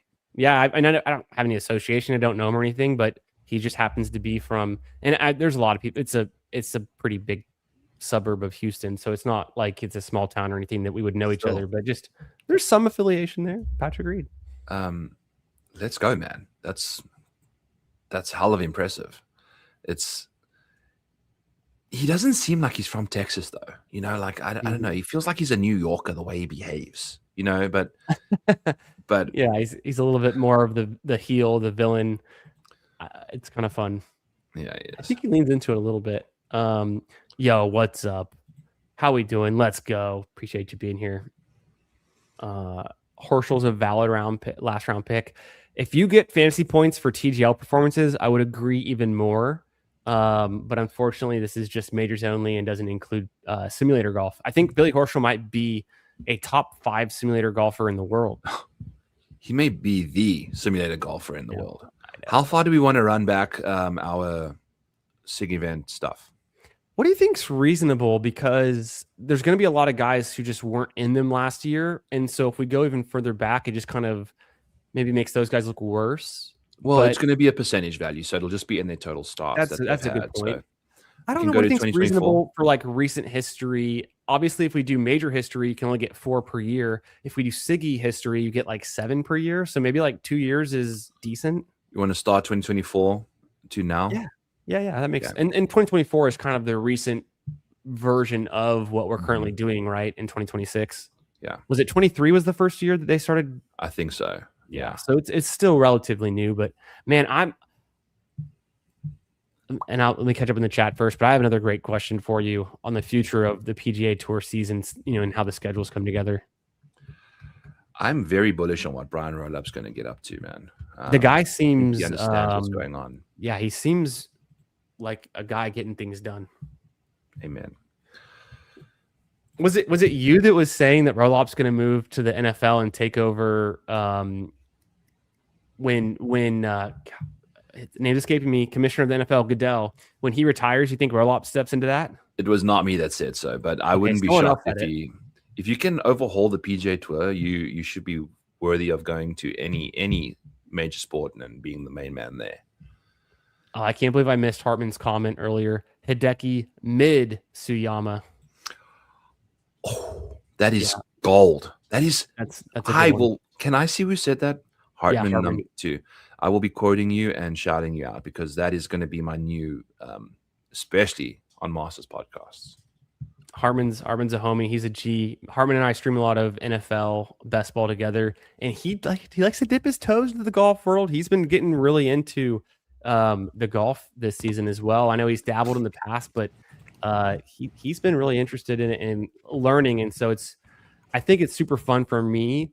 I can't remember a time where I wasn't watching PGA golf because I grew up, the height of Tiger Woods era, and I just never stopped my fandom. I was just always at least been a fan. And then fantasies come on more strongly, I would say recently, of course, over the last couple of years. And I remember setting lineups before live in kind of some fun ways, but just kind of more dabbling. But I think of my friends who are more maybe also just fans of golf, but haven't jumped into the fantasy yet. And it's so fun because, man, there's like, I know with fantasy and with betting for the PGA, it really exposes you to a larger percent of the field than you ever would know just being a casual fan. It's a great way to be. The guy I was playing pool with before I came here, Yeah. he's typically just bet outrights and things. Now he's getting into DFS, and he's like, man, this is a lot more fun because you chipping in the same amount of money typically, but you have to six guys, so you have to find like cheapies and like bottom of the barrel dudes that you'd never thought about playing, and it's just so much more fun. You become such a sicko so much quicker. Yeah, no doubt. No doubt. And it's fun to have opinions and takes on guys that are number 125th in the world. Amen. Amen. It's such a cool thing. Jeff wanted to know what is Byron's thoughts on these young golfers saying the signature events prepared them for majors, insinuating the stage won't be too big. I mean, if you got that confidence, go for it. I just honestly think majors are their own beast. It's honestly, you don't know what a major's like until you get there because it's got a totally different vibe, especially when your first major's the Masters, So it is incredible how different it is. And we see it year over year. The best of the best on the tour can still break down, can still falter, give away a multi-shot lead, give away a going into Saturday, or coming off of Saturday, going into Sunday, give away a lead. It consistently happens to some of the best names. And the mental fortitude of the guys that actually win these events needs to be studied. And if you think about who's all pooped it down their leg this year, everyone that's won and closed out tournaments has been the major guys, the guys that have won majors. Gary's won a major, Colin's won a major, Scotty's won a major. Everybody else kind of just won because the person behind them, Cam Young, second in a major, like he had him and Matty Fitz. Ludwig also has second, but in other majors, not the greatest. Thor, he's, these guys that are just like whittling under pressure. Just you need to like really get a good taste for what's out there. Makes sense. Shout out to my friend Adam from Nice and Blunt. What's up, bro? Good to see you. Thanks for being here. Also, shout out to channel member T Slane. He said we filled the Albatross without y'all. Yeah, that's my bad. I actually had forgotten to join the room, so we were just sitting here vamping and talking. And I joined the room, and it's 5 more to start. So we'll see how this one comes along. I know Byron's working on some stuff, and we also wanted to talk a little bit about the scroll down picks. And I had a funny name to think about that I have not clicked yet. I thought about it in my slow drafts, and then I ended up never doing it. Zach Johnson. He's in the Masters and the Open, and he's wily. Yep. He's wily, man. And he's won both of them. Yeah. And didn't he top 10 at the Masters last year? Was that what it was? I know he recently has had an impressive performance at the Masters. I wonder if it was a top 10. Yeah, well, exactly. A T8 last year. Before that, his best finish was like a T8 in 2020 COVID US Open. So it's been a while. Obviously, he was a different golfer in the 2010s, 2018s, 2015s. He was a completely different golfer, different era, different decade. So, but I don't know. You know what convinces me never to draft him is the fact that he's playing on a Champions Tour right now and dominating. Well, of course, he's exactly 50 years old. Him and Tiger Woods. Gosh, Zach Johnson. Brother. He's feisty, and maybe he gets that post-hated President Ryder Cup captain bump that Keegan needs. I don't know.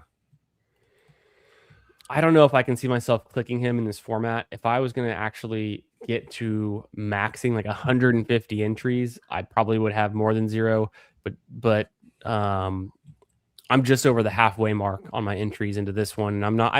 I don't particularly envision the next 1 week I'll do another 70 or so drafts. I think I'll just kind of keep it at a pace that I feel comfortable with, and making sure I have enough good teams that I like. But man, I there are worse picks than Zach Johnson that are getting drafted right now. We see guys like Finau, who's not in any major, getting drafted, but although he easily Finau, I will say maybe he's a better pick, even though he's not currently in the Masters. Maybe he does, qualify into some of these events at some rate. It's not like he's completely dead, but he's not currently on track.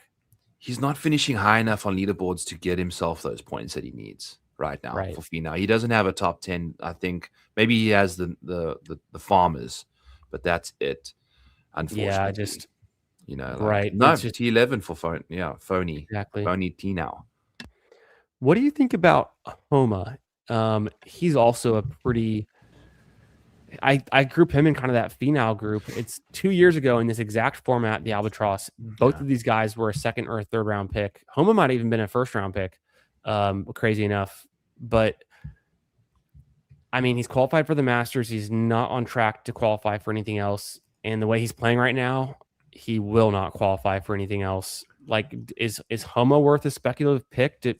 He does have some good history at the Masters. T3 2 years ago, T12 last year, T10 at the Open 2 years ago.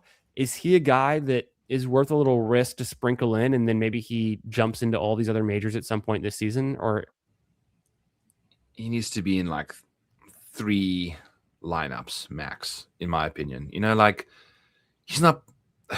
Granted, when he did finish T12 last year, it was in between. That was his third top 12.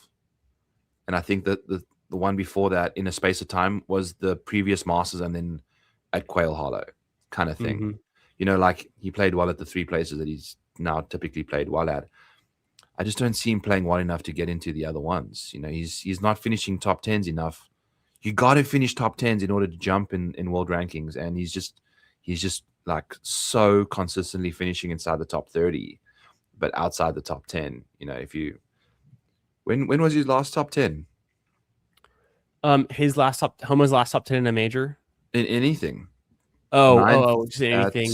Utah. Bank of Utah. That's kind of doesn't really count, right? It's kind of a John Deere T5. Don't say that doesn't count, but it does not count either.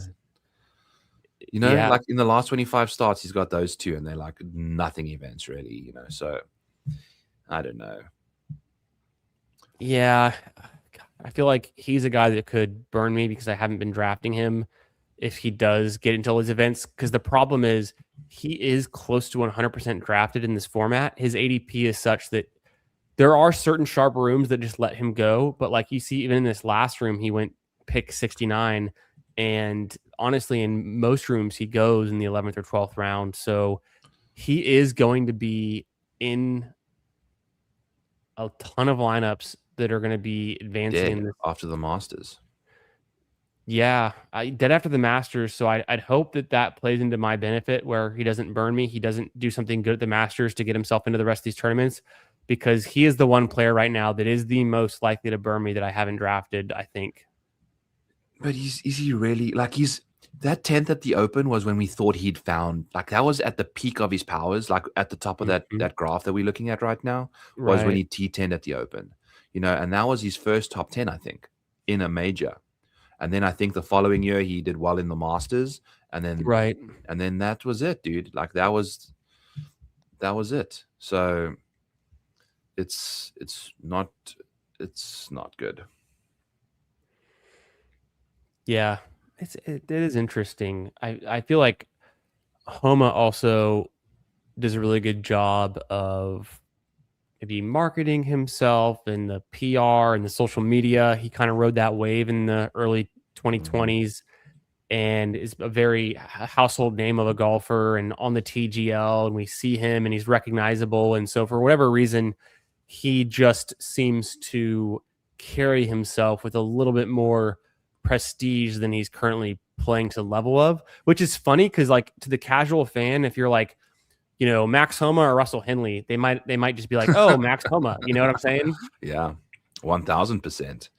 And I mean, you can speculate, but I mean, the best way to have success in this, I think, is to guarantee yourself starts, right? Because then you're speculating just about the result, not about the actual start. Like, yeah, the boys are, man, we've got the max, min, and mid going on here. I don't know if there's no more prepositions. No, that's not even a preposition, but incredible work by the chat. Min Homa and mid Suyama. Incredible. Oh my gosh. Who's our hyped up player then? Who is a player, if we can think? I mean, I'll try to scroll through the list. It would be, I mean, Goddard up is already pretty, you know, Goddard up and to the right. Up to the right. And everyone likes to say Patrick can't play, but in this format, he's actually a good pick. Where does he go in these contests? Cantlay's 21.8 ADP, which would be like a 4th or 5th round pick. You know, pretty reasonable, I think. Reasonable, but again, like if you've been a stat fish for me at some point this year, I'm kind of I'm out on you for the most part. We're one more for an Albatross. It feels like that other Albatross just finished drafting because a lot of those drafters might have jumped back in to the pool to draft again because all of a sudden we went from waiting on 3 to waiting on 1. I am close to finishing up my stuff, so by the time we get to go, I think we should. I had to restart the whole thing. This is a name I may have seen, but I am definitely not familiar with. Kataoka. That's a deep pool that I'm not available to swim in. Yeah, super deep, playing on the Japan Golf Tour. He is playing. He's for the Masters and the Open because I think he won the Japan. What did he win? He won something, Japan Golf Championship, Japan Open. And is that what got him access to the Masters? I know that there was, or maybe it was just the top golfer on the Japan tour, I think was qualified for at least the Masters, if not the Masters and the Open. So interesting. I mean, at the same time, he's never played in a major, and it seemed like he maybe hasn't even played on the PGA Tour. So that's kind of a tough.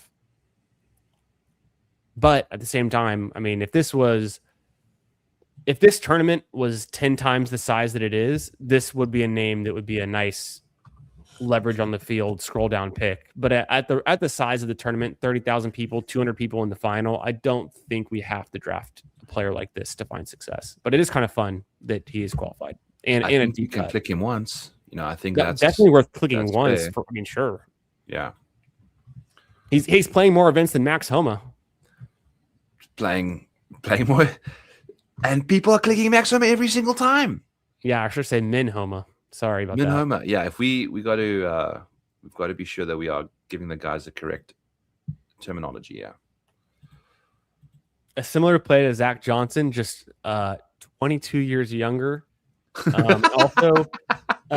Also, Zach Johnson is, according to Data Golf, a top 50 golfer all time in the recent era, and I don't think Kataoka has ever played on the PGA Tour, so there's a little difference in their profiles, but at the same time, and he's 28, so he's not like a protege. He's established. Essentially, he's just like a good Japan Tour golfer.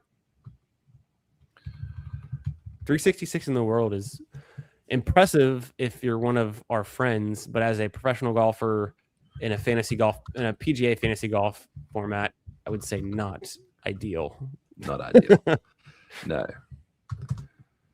Zach Johnson, technically a top 50 golfer all time based on his career achievements, which are pretty impressive. 10-time PGA Tour winner and 2-time major winner. He's got a green jacket. I mean, that alone, having a green jacket already gets you Hall of Fame territory, right? So, and a claret jug, dude. You know, that's super impressive too. In a whole different decade. Yeah. 5-time Ryder Cupper, 4-time Press Cupper. I mean, this is a profile that is extremely rare. Yeah. So, putting on the final touches, Wiki, and then we're gonna have some names for us. And we're still waiting on one more for our Albatross. I'm pulling up something here. This is the current field for the Valero, and it's always fun just to think about the Valero. It's the upcoming tournament and kind of scroll through it and see who's in, who's out. At the same time, if somebody who's not qualified for the Masters happens to win the Valero Texas Open, they will get in. So I think the odds that happens is pretty small, but it's not impossible and it could be fun. It's just not something we're gonna bet on until it is realized, because it comes Sunday night, we'll know, and we'll start hammering that player if for some reason, Dylan Wu or Ryan Palmer, or maybe not Ryan Palmer, but Austin Smotherman, Yeah. If someone that's also like within then that gets him close to like top 60, top 70 in the world, then that's like Willie Z, Patrick Rogers, I think, has only missed one US Open cut, I think, in his career, which is kind of insane to think about. Imagine Ricky wins this event and just comes back in, because he's 100% drafted in the Albatross, right or wrong, and I think mostly wrong, because he's not qualified for the Masters and he's really only qualified for the PGA, as far as I remember correctly, off the top of my head. But it's like, that's disgusting, because Ricky's also incapable of top nining more than once a year. So it is tough. It is a tough scene. We're in. Okay, beautiful. No, we're not. Are we? Yes. Boom, we're in. We are in the 4 spot. We've got MP43. Shout out to Neil in the 2 spot. Neil, if you're joining us just now, good to see you, my friend. Hope you're doing well. Friend of the channel. We've got Hartman in the 3 spot, Hartman-2. And then we're up here. We could do another Bryson team. We could do anything. I mean, where should I don't think, given the landscape there, we can quite easily just go Bryson again. Cool. Why are we clicking John Rahm, buddy? Let's just hammer. These are the rules. No Rahms, no Wyndham Clarks, no Justin Thomases. I'm in for tonight. But at the same time, I like the way that you're taking a strong stand. We got Coolers, FK Coolers in the 6 spot. Shout out, bud. Rye Bo, I recognize that name. If you're in the chat, come say what up. Let us know if you're drafting us in the 5 spot. Rye Bo, recognize that one.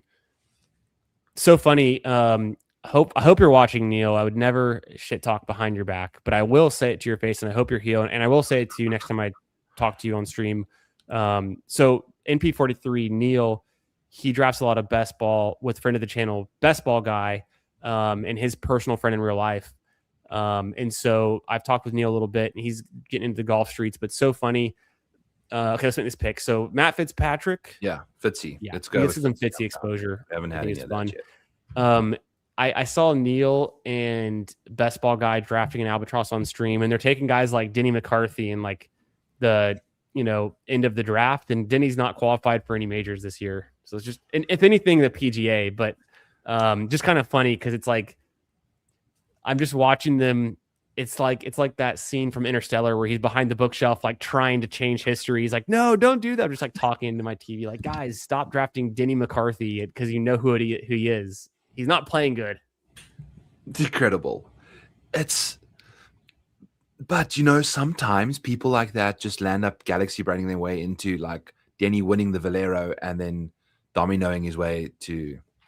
Oh, Rob is in the chat. There's Rob Bo. I knew I recognized that name. Good to see you, Rob. What's up, buddy? Thanks for being here. Hope you're having a great Tuesday night.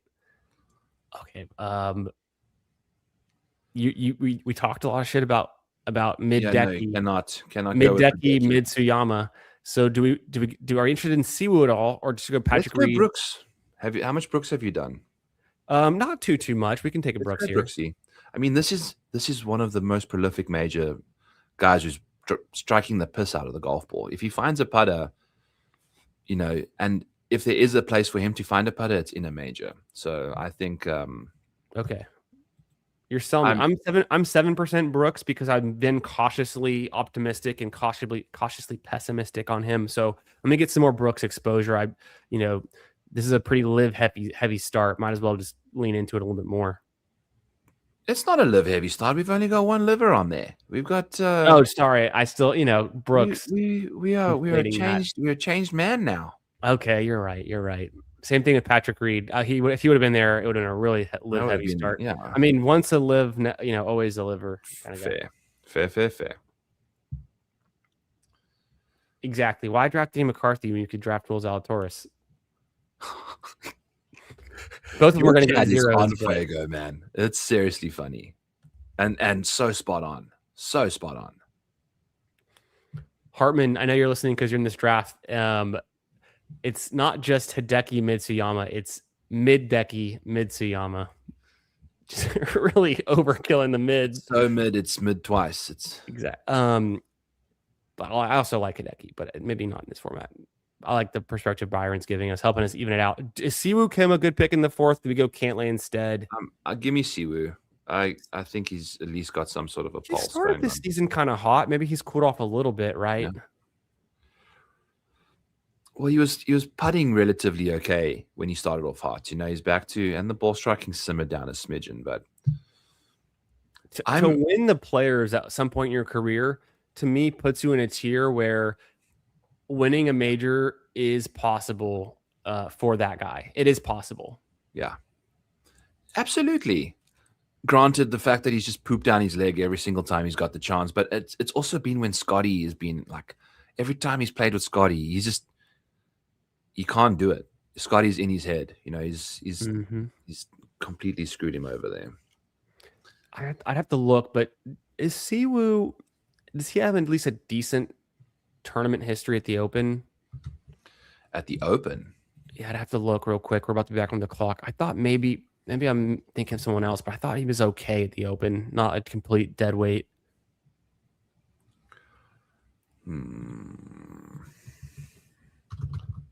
Siwoo Kim Open Championship. I'm not seeing a lot of boxes next to your name in those tournaments, so no. 15th in 2022, but I'm down with Corey. Yeah. Be a little bit more guarded about. I shouldn't be queuing a whole stream of players, considering half of the draft is also in our chat right now, but it's okay. Friends and family. We'll all draft happily together, yeah. Yeah, only one can advance out of 6, so as long as it's one of us. I'm currently in. I'll go after this. I'll tell you about it.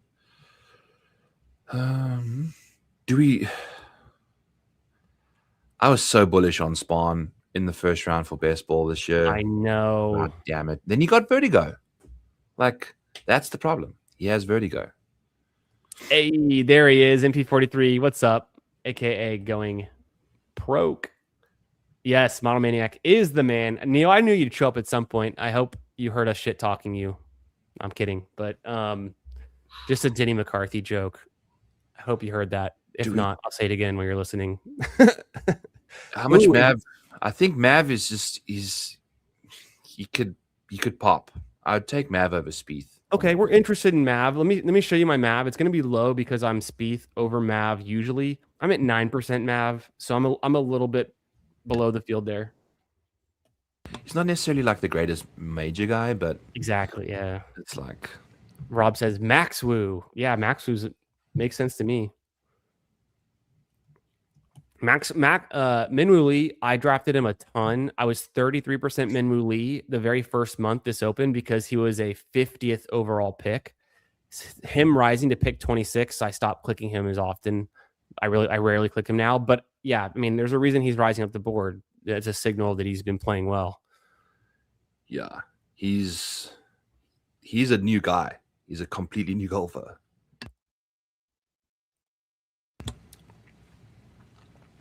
Yes. Did you hear his comment? Someone asked him when he'll be the best golfer in his family, and he said, when my sister retires. That you got to know your place. He's so funny though. He is a character. He'd be a guy I would love to like play around with and like, chat with. I'm coming around on him. You used to be out. You're less in on Minwoo because of the whole personality, or Yeah, the personality without the results was tough, but now okay, I see what you're it's saying. making sense for me. Okay, okay. Should we get some Yeah. Nikolai? We haven't Yeah. grabbed him yet. Yep, I'm fine with that. Okay, okay. I think He's he's ultra interesting. talented, dude. Yeah, I obviously exactly. bet him last week, so Not a terrible result. Well, you bet him outright. mhm. Okay, sorry. Yeah, Didn't want to terrible result, really, but not unexpected. You know what's so funny? You're like, Minwoo, his whole thing without the results is kind of off-putting. It's so funny because I understand that. At the same time, I think he just kind of won me over a little bit with being a little bit like, it's almost like I feel like he's doing it with like a smile, like he's like, oh, I'm the cool guy, I'm so cool, but he's also kind of like winking, like he knows that he's being funny about it. I think, I don't know. Yeah, That's and a lot of it has to do with the people, like the tour, constantly hyping up as the social media guy, before he was like playing well. This is a spot we've been in before. Just take your boy again. No matter if you got lots of Brian Armour, just go again. Why the hell Yeah. not? Yeah, and I honestly do think it's still a better pick than Spawn, where Spawn's All of fallen those to. names ahead of him, in real honesty, like I'm gonna have so much harm in it. It's gonna be dangerous to the injury risk. It was funny when I was at the Houston Open last year, when I was there on Friday. So I didn't see Minwoo win on Sunday. I'd watched on TV, but I was there on Friday, and Minwoo was teeing off. It was hole number 3, which is kind of a longer hole, and after he hits his tee shot, and he was the last one in his group to hit, and the players are going to be walking down the fairway next. This group of guys right next to me, they'd choreographed something. The first guy goes, he goes, "Boys to men," and then the other 4 guys go, no, was it men? Yeah, he goes, "Boys to men," and they go, God, it's so hard to say, "Boys to men." Woo Lee, yeah. I almost said "see woo." I kept on in my head. I was like having a conflict error there. I was like, "Wait, what am I trying to say?" Yeah, boys they to went men. "boys to men." Holy, dude, It was really funny. that's And then awesome. the guy who said the "boys to men" part goes, "Let him cook, chef." And then he looked over at the group and he was just like dying laughing. He was like, "Why would you guys ever do that in public?" I think he has. He's gone from a boy to a man, lately. Yeah, it was Man, I fun. want to click a hit so bad, but he didn't make the Masters. So Pinge, we like. Kurt Kiyama, we're cool with. Stevens, we like just fine. Yeah. What about Neiman? Do we just do stuff that we won't want to do normally? Wacko? Or we can get him on the wraparound if we Let's want. push and then we'll talk about it. Do you want to go Pinge here? Or Yeah.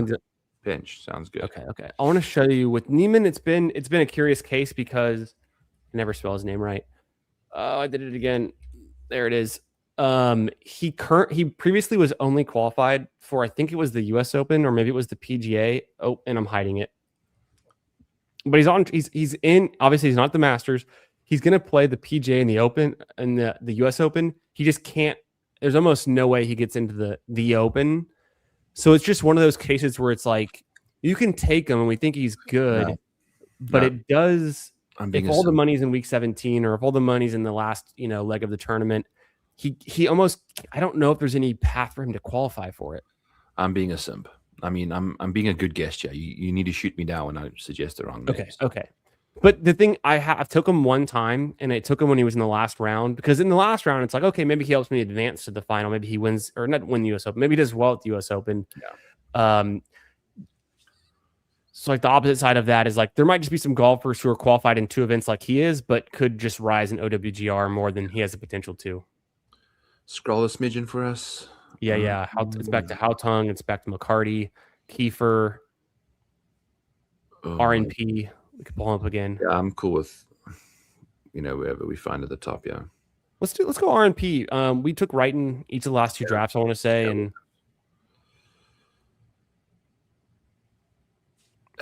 Yala Miraju, man. I know He's actually, I just finished the the little model that I made for signature events, including the players, and he's top of the model because he's got popping. He's got the top 5 in one signature event so far. So I need to have I need to have a situation here for us, but he's starting to find his, but he could be like a Higo trap where he's just had like 2 really good performances and we start like anticipating that to continue, and then he just doesn't show up in 2026. Did we say McCarty's in multiple? He's also injured. I mean, you don't want to be. Yeah, McCarty is on pace. He's definitely in injury allowing. He's definitely in at the Masters. He's playing in the field this week at the Valero, and then he's on track to beat the PGA and the U.S. Open based on his OWGR. Same thing for the Open. He's 46 in the world, but he easily could, with this injury, start to slack a little bit. Not slack, underperform, and end up falling out of like the last 2 majors. So I'm trying not to be too overexposed to him. We're back to Jarvis or Potgieter. Scroll and see if there's anyone. Min, Homa. Yeah, I'm cool with just letting Casey go again. You're never a Sammy. You're not really a Sammy fan, are you? Because I'd rather go Casey, I think, too. I think I have argument for Sammy? $700 in Sammy in best ball this year. I know. I have some in the scramble, and it was just he's been bad. He doesn't do well in the majors. He was the guy that popped in the fall that we kind of chased, I think. And you got to shoot your shot for those guys that are going to do maybe to potentially play all 7 to start the year. Mm-hmm. And he did not. He didn't even show up to the Sony, which made me realize how bad of a year it was going to be right away. So. Again, I thought that was the 12th round and it was the 11th, but I'm totally That's cool good. Yeah, any pick that goes in the 12th, you might as well take in the 11th if you have conviction. Exactly. We have one more pick. What's Tom's status? Is he in a bunch? Tom McKibben, he is guaranteed to be in the Masters and the Open. It's just I don't really know his path to getting in the other 2, given he's on the Live Tour. Yeah. But for Tom, I think being in the Masters and the Open, and then having he didn't have much history, and he actually had never played at the Masters. So he's a more than 0 guy, but I don't think there's a lot of conviction there. If Rye had come back around, I think my injury risk tolerance for Rye in the very last round is okay, but I'm actually kind of happy. So then we have this last pick. Michael Kim's never done really much in the majors in the last decade. We don't like Sammy as much. Let's go with Tom. I'm cool with Tom. I want a Tom pick. Because if he starts balling out on Live, they get invites, right, to the majors. At least I think I used to know. I kind of forgot exactly the path in. He'd have to be like the top Live guy, not otherwise exempt. I think for the U.S. Open, I know he can't. I don't think he can get into the PGA, but I know Jeff in the chat will know and will correct us. Yeah. And also, help I think I'm living in the past, when it comes to this stuff. But no, I think Tom is a more than 0 type of click, and we're trying to get different. We've already taken these guys. We're not sold on Sammy and Michael Kim. We want to go with someone that even if he doesn't play all 4 events, he's in the first event, he's in the last event. And Tom McKibben was a very interesting prospect for the PGA Tour before he joined Live. So like there is something there. He's extremely talented, man. He's a very good golfer, and all it takes is to get into the Masters and then do your thing. He's going to be his debut, but you never know. We've seen Ludwig, sorry. two very handsome, bulky men, similar names, trying to get it home there. So some names that actually we can recap before I kind of give us what we've noticed. Yeah, I'll just do a quick recap. On this draft, with the chat here, we had Bryson and Matt Fitzpatrick. So it's a combo we hadn't done yet tonight. Brooks Koepka, our first share there. Same thing with Siwoo Kim. Corey Connors, tried and true, a guy that we've been clicking a ton of. I think you should too. Maverick McNeely, our first Maverick share, our first Nikolai Højgaard share, which I'm actually pretty interested in. Harmon, I'll say less. You guys know I love him. Marco Penge, I think, is a guy that Byron and I both agree on is pretty interesting in this range. Rasmus Niergaard Peterson, we keep finding ourselves going back there. Same thing with Casey Jarvis in the last or second to last round. And then Tom McKibben, we just talked about. Interesting team. We have not gotten a Scotty Scheffler share tonight in our first. I think that's four or five teams. Yeah. I think I've done at least. Yeah, I can't remember. We've done a lot of Bryson. Done a lot of Bryson. That was our third Bryson team. We have 3 Bryson teams and a Rory team. Yeah. So can we get Scotty Scheffler on this next team that we're waiting on 3 more. All right. So here's a summary. Are you interested in screen sharing, or you just want to rattle it off? There's whatever you're good with. There's no. Let me make it color coded for us here so we can see. Okay. I've shared my screen. Want me to throw it up? Yeah, ready? Go for it. Boom. Okay. So this is just me using Data Golf's data, obviously. These are the percentages of Scotty Scheffler winning 29% of the time in signature events, including the Players, since 2024. Whoa.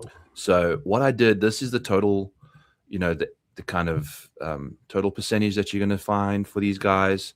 But this is weighted. So I'm timesing win percentages by 4, top 5s by 3, top 10s by 2, and you just get the top 20 percentage added in there, just without being multiplied. So it's like a nice little graduated thing to see some high end guys.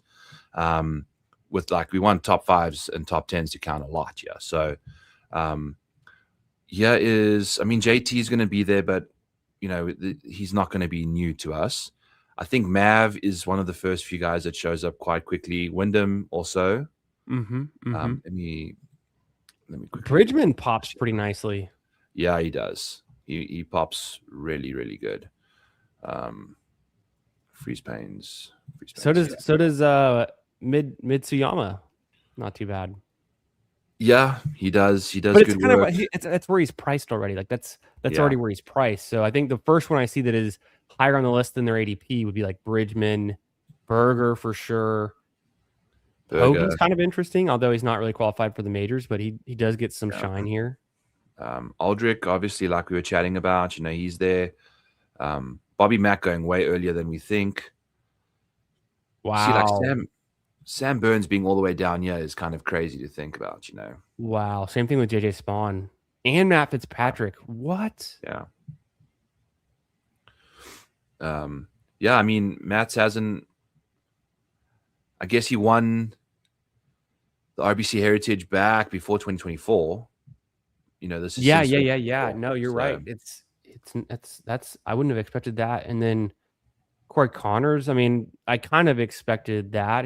We like his history at Augusta, but and in the majors, but he's been somewhat lacking in the signature events. That is true. Very much so. His biggest issue is the upside thing. He's finishing inside the top 40 quite a lot more than the people around him. Sorry, top 20. But top 10s for him, it was at one point he wasn't even top 10ing anything. So, this is the top 10 column. Yeah. I should probably just Minwoo Lee getting crushed. Yep. This is obviously for the last 2 and a bit years, so yeah, just a recent history, a reasonable amount of time that you would consider a recent form in signature events being an indication of performance in the stronger fields that we're trying to draft for in this majors only PGA best ball. So like Shane Lowry is someone that shows up. I mean, where's he going? I think that's about it. His ADP is about 23, so that's about right.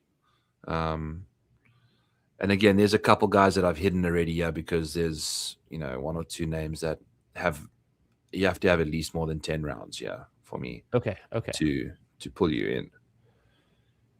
Jay Day, I mean, major champ, but I don't trust him. Lots of top 10s for him. More than normal. Super interesting. Colors. Harry Hall, look at this top 5 rate for him. Just zeros. Just doesn't have not ideal. Yeah. And if you can't top 5 in a SIG, you're not going to top 5 in a major. If we want to just filter on, say, top 10s, Ludwig. I mean, geez, dude, Ludwig is. Maybe he's worth the hype. I don't know. I don't know what to make of him because the hilarious thing is his only 2 top 10s are at the Masters in majors. He doesn't have any other major top 10s. And he's going in the first round, right? Or early second. Yeah, he's a Like, first or second round pick. He's the oof, one of the earliest picks. that's a lot of speculation, in my opinion. Right. Harry Hall. I mean, you mentioned him. It's weighted towards his making 20s. So there's something there. Like, he goes super late in these drafts. He's going in like the 50s. So there is something there that he is a value. Then the top 10s is fine. You know, like that price, you can kind of filter by ADP. You go, if you want to see your best early ADP guys, you probably filter by top 5s in this. And then if you back end of the draft, you probably want top 20s, really, top 10s. So you know what? That's a really good nuanced way of thinking about this list. You go for the highest ceiling with the top picks, but then when it comes to the end, you get to protect that floor, and the ceiling is not as important. You know, it's going to be hard to find any sort of ceiling at that range. So for sure, differentiate on floor. We are having a tough time finding guys at the end. So if I'm scrolling through top 20s in signature events, Siwoo Kim, but he's too early. Seamus Power has interesting track records in signature events, but I doubt he's in any majors. Yeah, I don't recall seeing him in any. He could be in the PGA, but like, you know, most of the tour is. Pearson Cootie, back injury, withdrew again this week. Adam Scott. Yeah, his price is reasonable. He's in his ADP is pretty later on, so that's, like we said, Kitayama. He's pretty reasonable price too. Same price. Patrick Rogers starting to show up. But these are all names that just aren't going to be playing in majors, man. You know, like that's the problem. Ben Griffin. No, Ben Griffin. Where's Benjamin? Buddy. I was clicking him in the 2 spot, in the 3 spot, in the 4 spot. Anytime he came to me, and he's just had one top 20 this year at the Sony. That's it. Do you want to have a flashback of emotions? Nick Dunlap. I know. What on earth? I've never seen somebody flame out that hard. It's incredible. He just can't hit a fairway. His off the tee went to nothing. It went to 0. It just, the yips, I guess, right? Or yeah, it is. And I don't think I've ever seen anyone get the driver yips before, ever, until Nick Dunlap showed up. I didn't even know it was a thing. What's up with Gotterup? Yeah. 106. Row 106. Yeah, dude. Gotterup he's not a SIG event guy. Where did he just I think the Genesis Invitational might have been, no, it wasn't. It might have been the API that he had his first top 20. His first top 20. It was, I'm probably going to crash my computer here, but it is what it is. Because this is like millions of rows of data. Chris Gotterup, where did he have the API? I think is his first signature event top 20. You know, like he wasn't in many of them. Pebble, he sucked, missed the cut at the Genesis Invitational, and then Players, he finished 56th. Then he shows up T6 at the Children's. So which makes me think for majors, it's kind of peculiar because what his major track record is also like we're struggling with. I'm not going to pull up individually. We can just go to Data Golf or whatever. But sure. It's like I think he's had a couple solid finishes in majors, but it was the Open, right? Yeah, but not a top 20 in anything else. You know, so pretty new onto the scene, pretty recent. So as far as you know, his percentage among just the majors he's played in, pretty damn impressive. Correct. That's 25% top. You know, 50% top 25 rate, which is solid. But again, you know, interesting. That's super interesting stuff. Good to see that one there. Anyone else?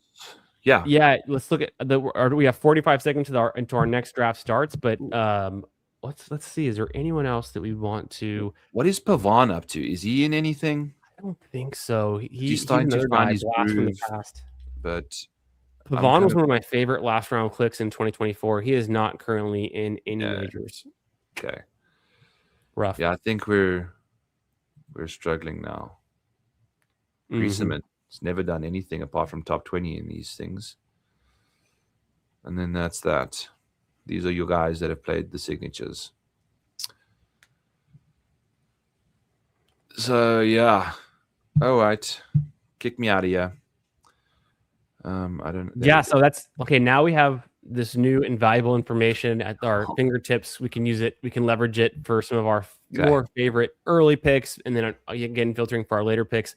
We're 0 out of 5 Scotty Scheffler teams. God damn it. I know it feels like every team that's not Scotty Scheffler has half as good a chance to win this thing than I predict that Scotty is probably 50% chance to be on the winning roster. So it's a little bit of a but at the same time we can make it work. DeChambeau goes. We're in the 5 spot. We could take Rom Fleetwood, Cameron Young, Ludwig, or Fitzpatrick. Where should we go with this one? Give me Fitz. Pull him up. Yeah. Also, going from prescription sunglasses to non is not recommended when you're trying to look. I was going to say, you changed the... I was trying to do it every single draft. I've got a box of sunglasses that I could bust out. But now you can actually see my eyeballs. So I don't think it's quite cutting the theme that we're looking for, yeah. I don't think you have enough hats in your background. And I don't think I have enough hats in my background either. I kind of just threw them out on the shelf last minute, but dude, I added the fifth column earlier today too. Oh, did you? Oh, yeah. Nice. Yeah.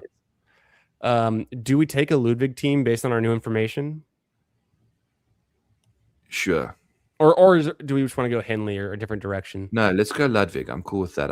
We got an ace that I want to play. If he bounce it out. I forgot which side of the draft we were on. I'm gonna do a quick catch up with the chat before our next pick. Shout out to T Slane getting that 15 ADP drop on Spawn. I think that's worth it in that range. Jeff T even taking Neiman a little bit. How the turntables. Best ball guy in here. Rate Neil's team, please. I know we should rate Neil's team. We'll have to go back. He's in this one too. We'll rate Neil's current team at the end of this draft and his new one. What's up, BBG? Thanks for being here, brother. Okay. Jeff was going to give us the lowdown. So 2 live exemptions for US Open, 1 live exemption for the Open. So I guess Neiman needs to get into the Open. There's 1 live exemption. He'd have to be the top live golfer. So that's a pretty thin needle to thread. But he's already got one for the US. Smiley currently in the lead for second. Anthony Kim in the lead for the Open exemption. Interesting. Jeff is such a savage, man. I know. Hey, Robbo, thanks for being here, my man. You rock. I saw that team you drafted last draft. Very solid. Very, very solid team. Wyndham Clark hate. The Ludwig true breakout incoming. Yeah, Hartman has been on the team that I've been on where we've been fading Ludwig in this format because he's so expensive. And that's like, I'd rather have Henley. I'd rather have McIntyre even, or, honestly, Sepp Straka is pretty comparable or maybe even more exciting. But you can't have 0 Ludwig because if he wins the Masters, you're going to regret it. Not having any. Yeah. And I have bet him to win the Masters. Yes, that was my boy. Let's go, Vic. He's finished inside the top 5 in a major once every year for like the last 3 or 4 years. He's a killer. He's a killer. He can get it done.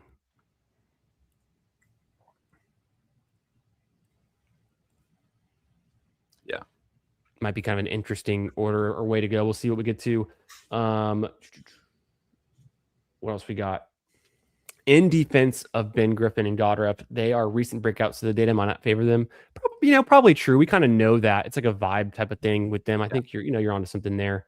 Mm-hmm. Out here getting it. What's up, Neil? Are you taking 12 in the Masters? Almost every draft, I would say. It's very rare that I have a lineup, especially that I'm drafting in this current time where I don't have 12. I look back, it's my very first drafts, and it would be like, I would say 4 out of 5. I've got maybe even more than that. Probably like 7 out of 8 of my drafts were 12 in the Masters. And it's very rare now that I don't get 12 in the Masters. Rosie, I'm down.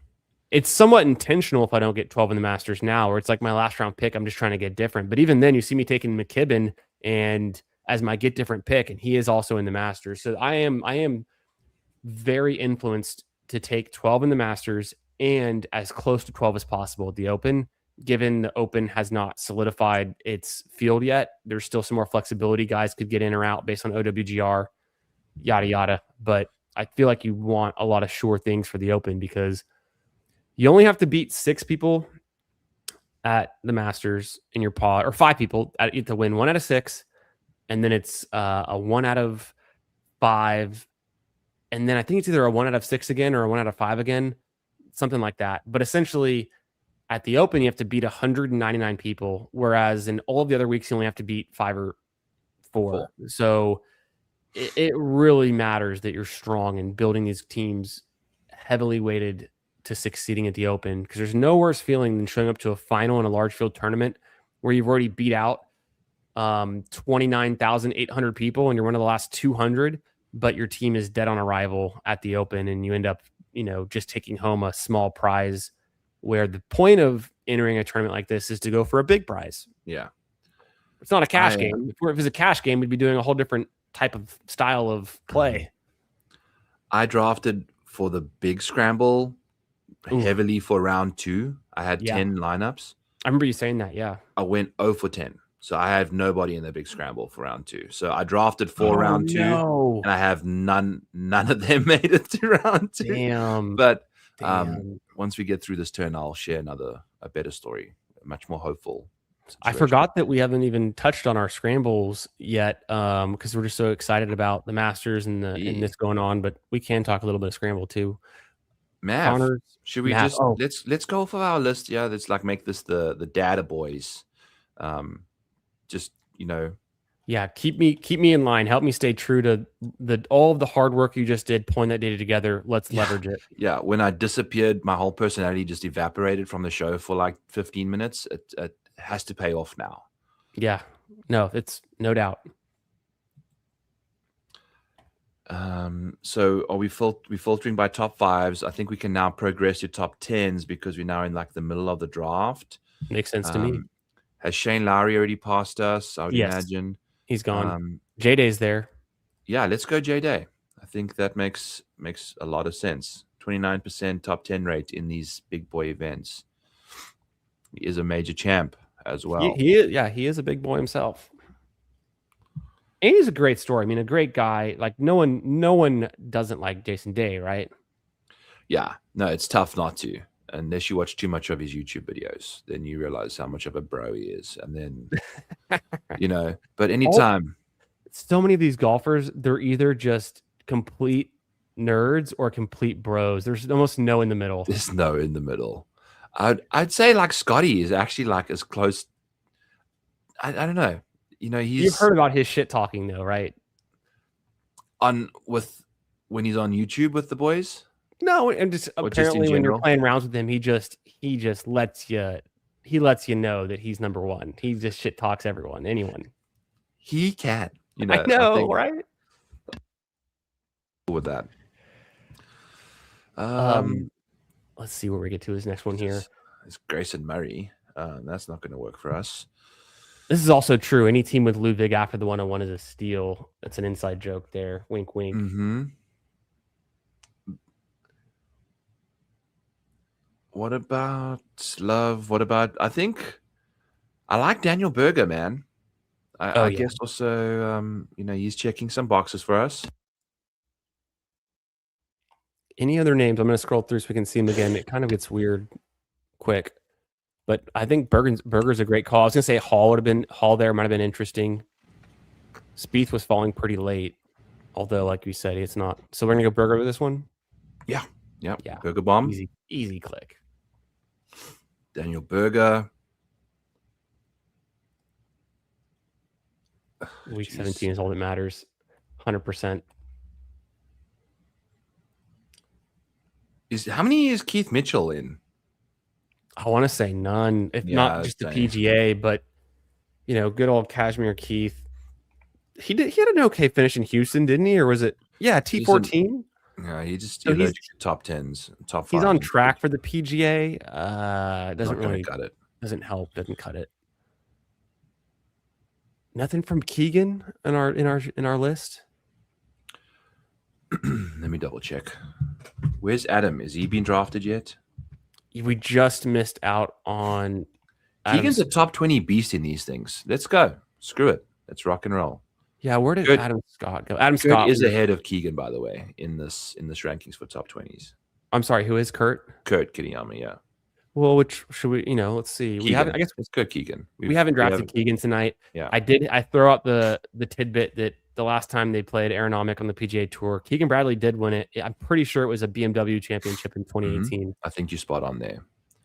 So that's, course history is a real thing, right? This is something that just some guys, especially this week at the Valero, right? One of the most course history type of events, seemingly. Dude, we looked into Jordan Spieth late on one Sunday night, and like no matter how he's playing, bad, good, whatever, he just plays well at the Valero. Like for some reason, it's just was that last season or 2 seasons ago where Spieth was on the roof of the clubhouse or whether it was definitely not last year. It was probably before that. 2 years ago. It was ago, so damn windy.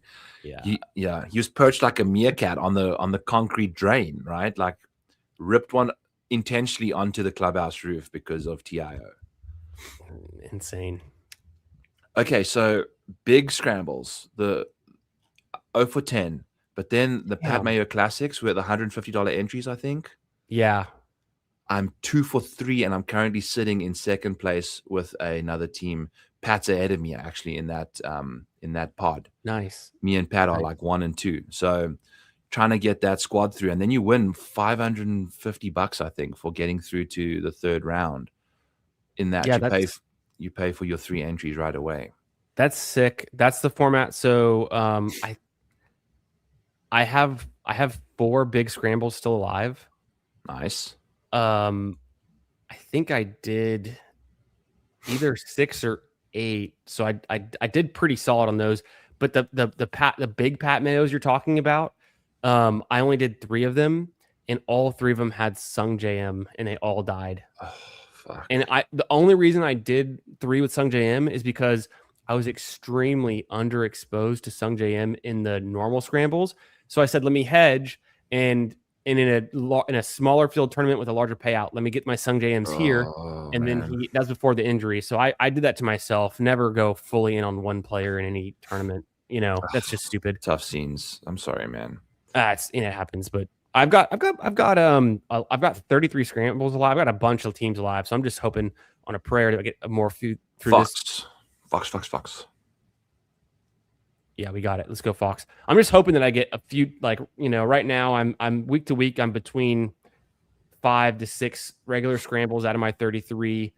The small Pat Mayo, I've got 8 of those, but right now I'm only 1 of those out of 8. And then for my big scramble, I've got 4 left, and I've potentially got 1, maybe 2 could get back into place. But we have this week at the Valero, and then the Masters, and then the RBC. Mm-hmm. So we have 3 weeks left out of the 7 in this leg. A lot can change at the RBC, I think. Yeah. And the Valero, because if you've gone signature heavy and everyone around you is signature heavy, then you can make up a lot of ground with just getting 6 or 6s through. I honestly thought I would make up or maintain ground at the Houston Open, and I lost just a little ground. I lost like 2 teams. One of them was a small Pat Mayo, and one of them was a regular scramble. I'm down with Stevens. Down with Stevens is cool. I was going to ask you if our back-weighted list for top 20s has any other indications. We're going to have to do that for something else. I'm not going to have you the answer yet. No, we have plenty. We have 2 more picks. We have plenty of time. Alex Smalley is not in any majors. Just the PGA, I'm almost certain. He's a name I did like. Yeah, just the PGA. He's a name I did like in the regular scramble though. Dude, Victor Hovland is hanging around guys like Billy Horschel, Victor Perez in these signature event stuff. It's kind of crazy to think of, but that's not good. Ben Benny Arn's not going to be playing any majors. Bud Colley not going to be playing any majors. No, Colley I thought had a shot to early when I was drafting him for the scramble, but I don't think he's done much this season, has he? And Bez, he's not going to be in anything. No, another name that I love to click in previous seasons, but Taylor Pendrith, not going to be no, playing. he's one of the biggest. So when this thing opened, he was like ADP 30, and now he goes undrafted because he's not in any majors. What a Crazy. Dude, shows you how bubbled we get, just complete tunnel vision on just jabronis for no reason. Yeah. Remember the guy called Luke List? I think he's on is he KFTing it now? I think he was. I haven't really seen him pop up a lot on the weekends. Now we're in the teens for top 20s, which is not something we want to do. Yeah, at this point, you might as well throw it out or go for more ceiling guys. Keegan, Rosie, Homer. Yeah, I don't know. We're in tough sledding over here. Oh yeah. 2 picks left to go. Let's check in on Neil, NP43's team. I think he's navigating the waters relatively well. I like the team he's got so far over there.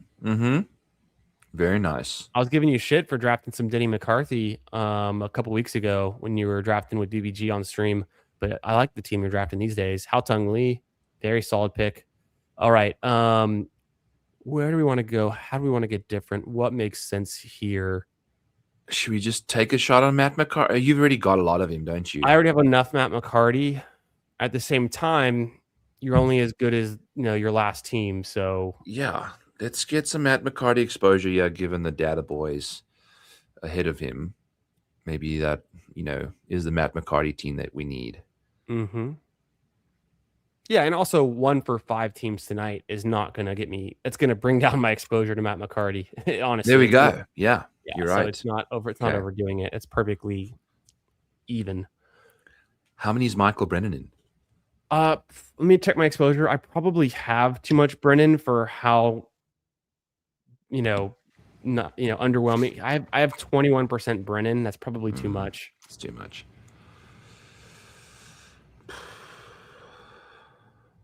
Grazerman, is he worth something? Even though he's not. He's not in the Masters, right? Masters guys, it's going to be Jarvis or Potgieter.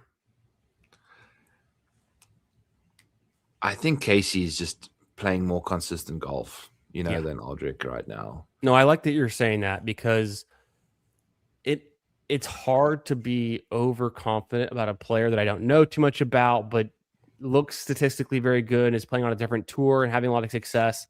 A lot of unknowns, how that translates into a Masters or like any of the majors.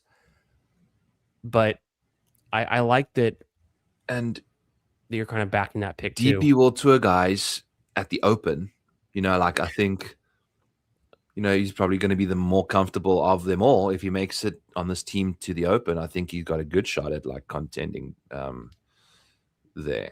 There is without fail DP World Tour players getting top 15, top 10 finishes at the Open. Yeah. It's consistent. It is what it is. Yeah. So he's one of them for sure, especially if he's locked up a PGA Tour card kind of thing already. I think he basically has, given how he started the year. A name that I was drafting a bunch last year, it kind of burned me, was Laurie Cantor, who's now on the Live Tour. Oh, God. I know. He's doing badly on the Live Tour. He's not playing on the DP World Tour currently very often. So since the Live Tour kicked off, but man, he was the guy coming off of 2024 where he's top 25 at the Open. He had a top 17 at the Open the year before.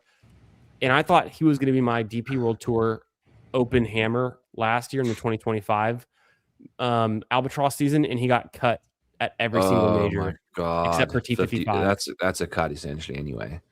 I know. So he was I was he was on I would say 20% of my teams. He was just a guy that I thought I saw a signal that was, I thought this is the guy. This is the Open guy. He can be my Open hammer. Dude, it's insane what going to live does. It just completely degrades any sort of, unless you're like one of the elite guys.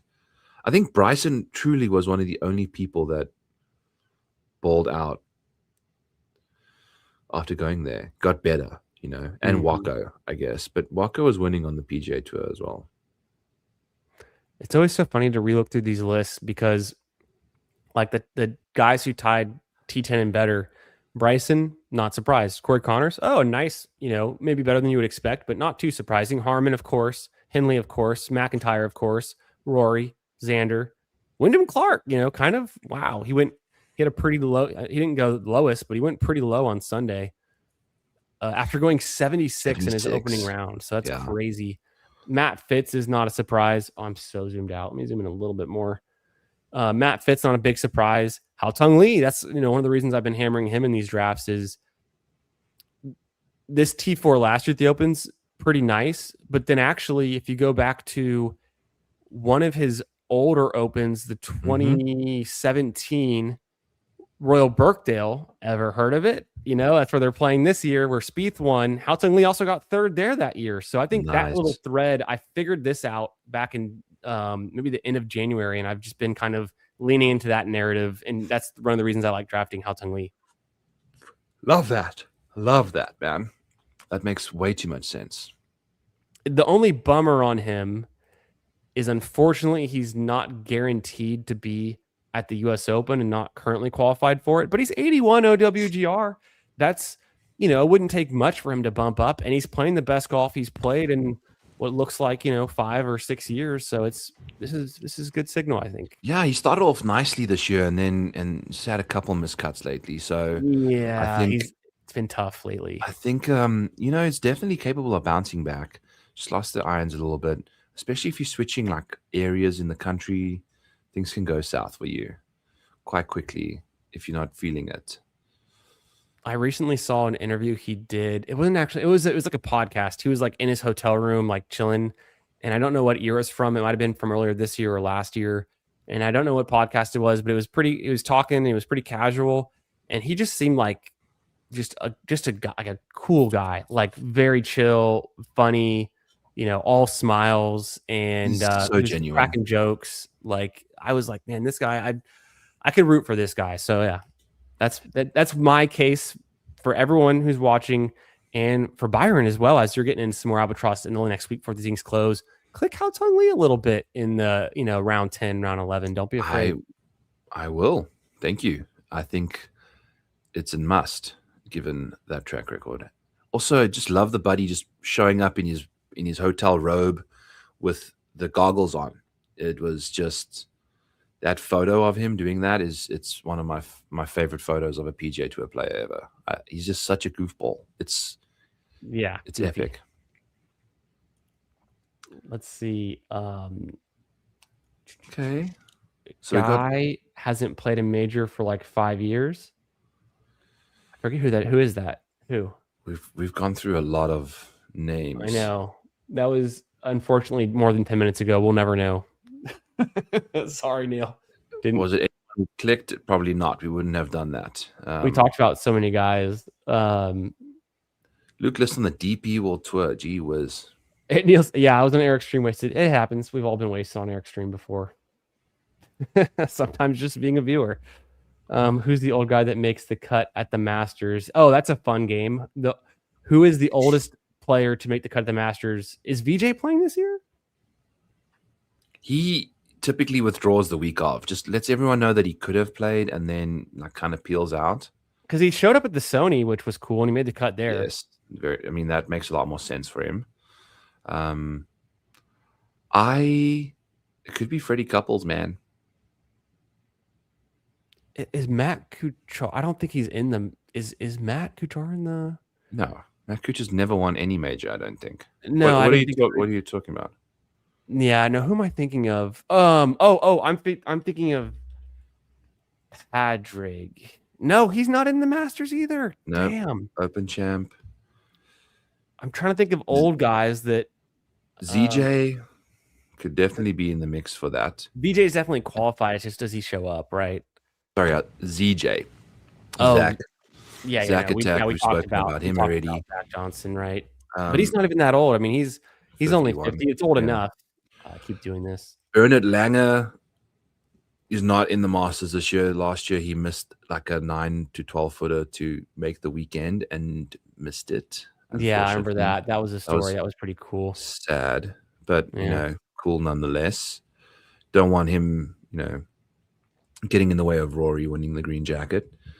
Oh, Clicker, go to the Masters. Let's take a look. I know. I'm trying to guess who's in it. Instead, we can just look. I wish we could sort by age. Well, we can sort by OWGR, and then you go to the very end. And it's just whoever is not ranked is too old to be there. Oh, Jose Maria Alazabal could short game his way to a. Oh, Phil. The answer's got to be Phil, right? I don't know, man. I think. Or Bubba. Or Angel. How old? Bubba's 47. He's not that old. Phil's similarly about the same age, isn't he? Phil's won it at like 50. He won the PGA at 50. He's like probably on the other side of 50 right now. Oh, actually, you're right. I don't know why I was thinking he was younger than Tiger. He's older than Tiger. What is Angel Cabrera? His age? I don't know. It's a good question. Let me find him. I did the thing where I needed to open a new tab so I don't screw up how we're looking at it. 56. That's a good bet. That's a good one, I think. And you can multiply like 2 or 3 years of his life by 3 just for being in jail for that period of time. So he's into his 60s for sure. Theoretically speaking. Who? Mike Weir. I mean, there's no way. No way. He's only 55. He's actually a year younger. Look at that. No, but I know. Your driving distance is literally like the opposite of infinity. I know. It was always that way with him too, right? He was always the accuracy, not the distance. But to be 55 and still have that is not going to help. Jose Maria Alazabal, how old is he? Oh, sorry. Let me. Sorry. I don't know. I keep refreshing it, and then it ruins the effect. But let me scroll down super fast. There we go. Oh, there he is. Yeah. 60. What's his major track record? What the Masters look like? Did he make the cuts? He hasn't made it. He made a cut 2 years ago. Dude, his short game is like, look at what his short game has got up to at the Masters. I know, look at him gaining strokes putting. That's so funny. And around the green, like that's just so savage. I love that about this. That is pretty savage. It's the off the tee that kills these old dudes. Yeah, unfortunately. But a couple chip ins here and there, you can just easily make the cut somehow. Yeah, complete negative driving distance. You hate to see it. Look at it around the green play though. Love that. Yeah, it's actually super impressive. It's so that good. 60 years old. He's above average. I mean, 2-time master winner, incredible. Let's go. Ryder Cuppa, 7 times Ryder Cuppa. 21-time DP World Tour winner, like 38th overall all time. Like this is a rare air. Yeah. I mean, I can't off the top of my head even think, and it's practically midnight, so I'm not gonna have a good chance of going at it. But how many 2-time Masters winners are there? Isn't the list is it 5 or 6 guys? Scotty, Phil, Tiger, Bubba, Jose. Scroll down the field again. Yeah. How many times has VJ won this thing? I'd want to say just once. Let me pull it here. Yeah, just 2000. Just 2000. I always think VJ has more majors than he does. What's Bernie? Bernie's won the Masters twice, so that would be 6. Bernard Langer. Let me go ahead and pull up Bernie. 2-time. Yep, there we go. So that'd be 7 guys. If you pull up the field quickly one more time, sorry. Gary won it once, right? Gary Player? Just one time. He doesn't show up in here. Funny. Oh, you can't get some of the older guys to show up. I can look up quickly. Let's see. How many times has Gary won? Just Things you one. do at midnight. How many times has Gary player won the Masters?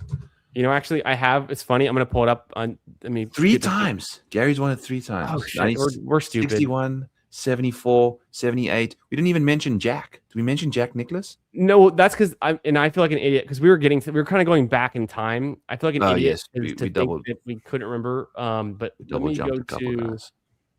this. I've had this. Okay, actually, that was a better view this way. I've had this the whole time. I've just oh been. my god, It's like that was have fun. The data, that was fun. Like kind of thinking about it. When you have the data and you just ignore all the stuff that you've built over years, and you just. But so I've had this, and I've looked at it. So obviously, Jack, Tiger, Ben Hogan, Gary Player, guy. That's bad. That's on me. I shortcutting Gary Player to Masters. That's a dick move.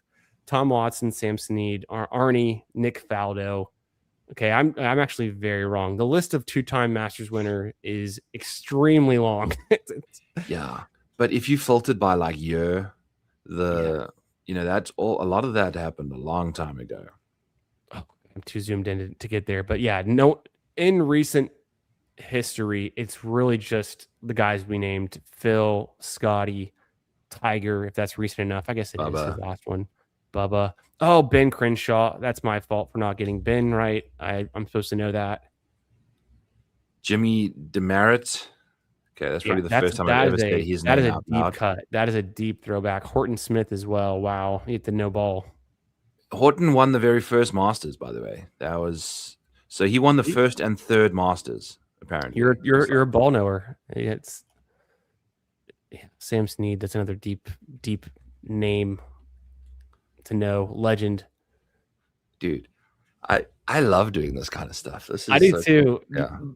Yeah. I funny random question. Did you ever play the Tiger Woods PGA video games?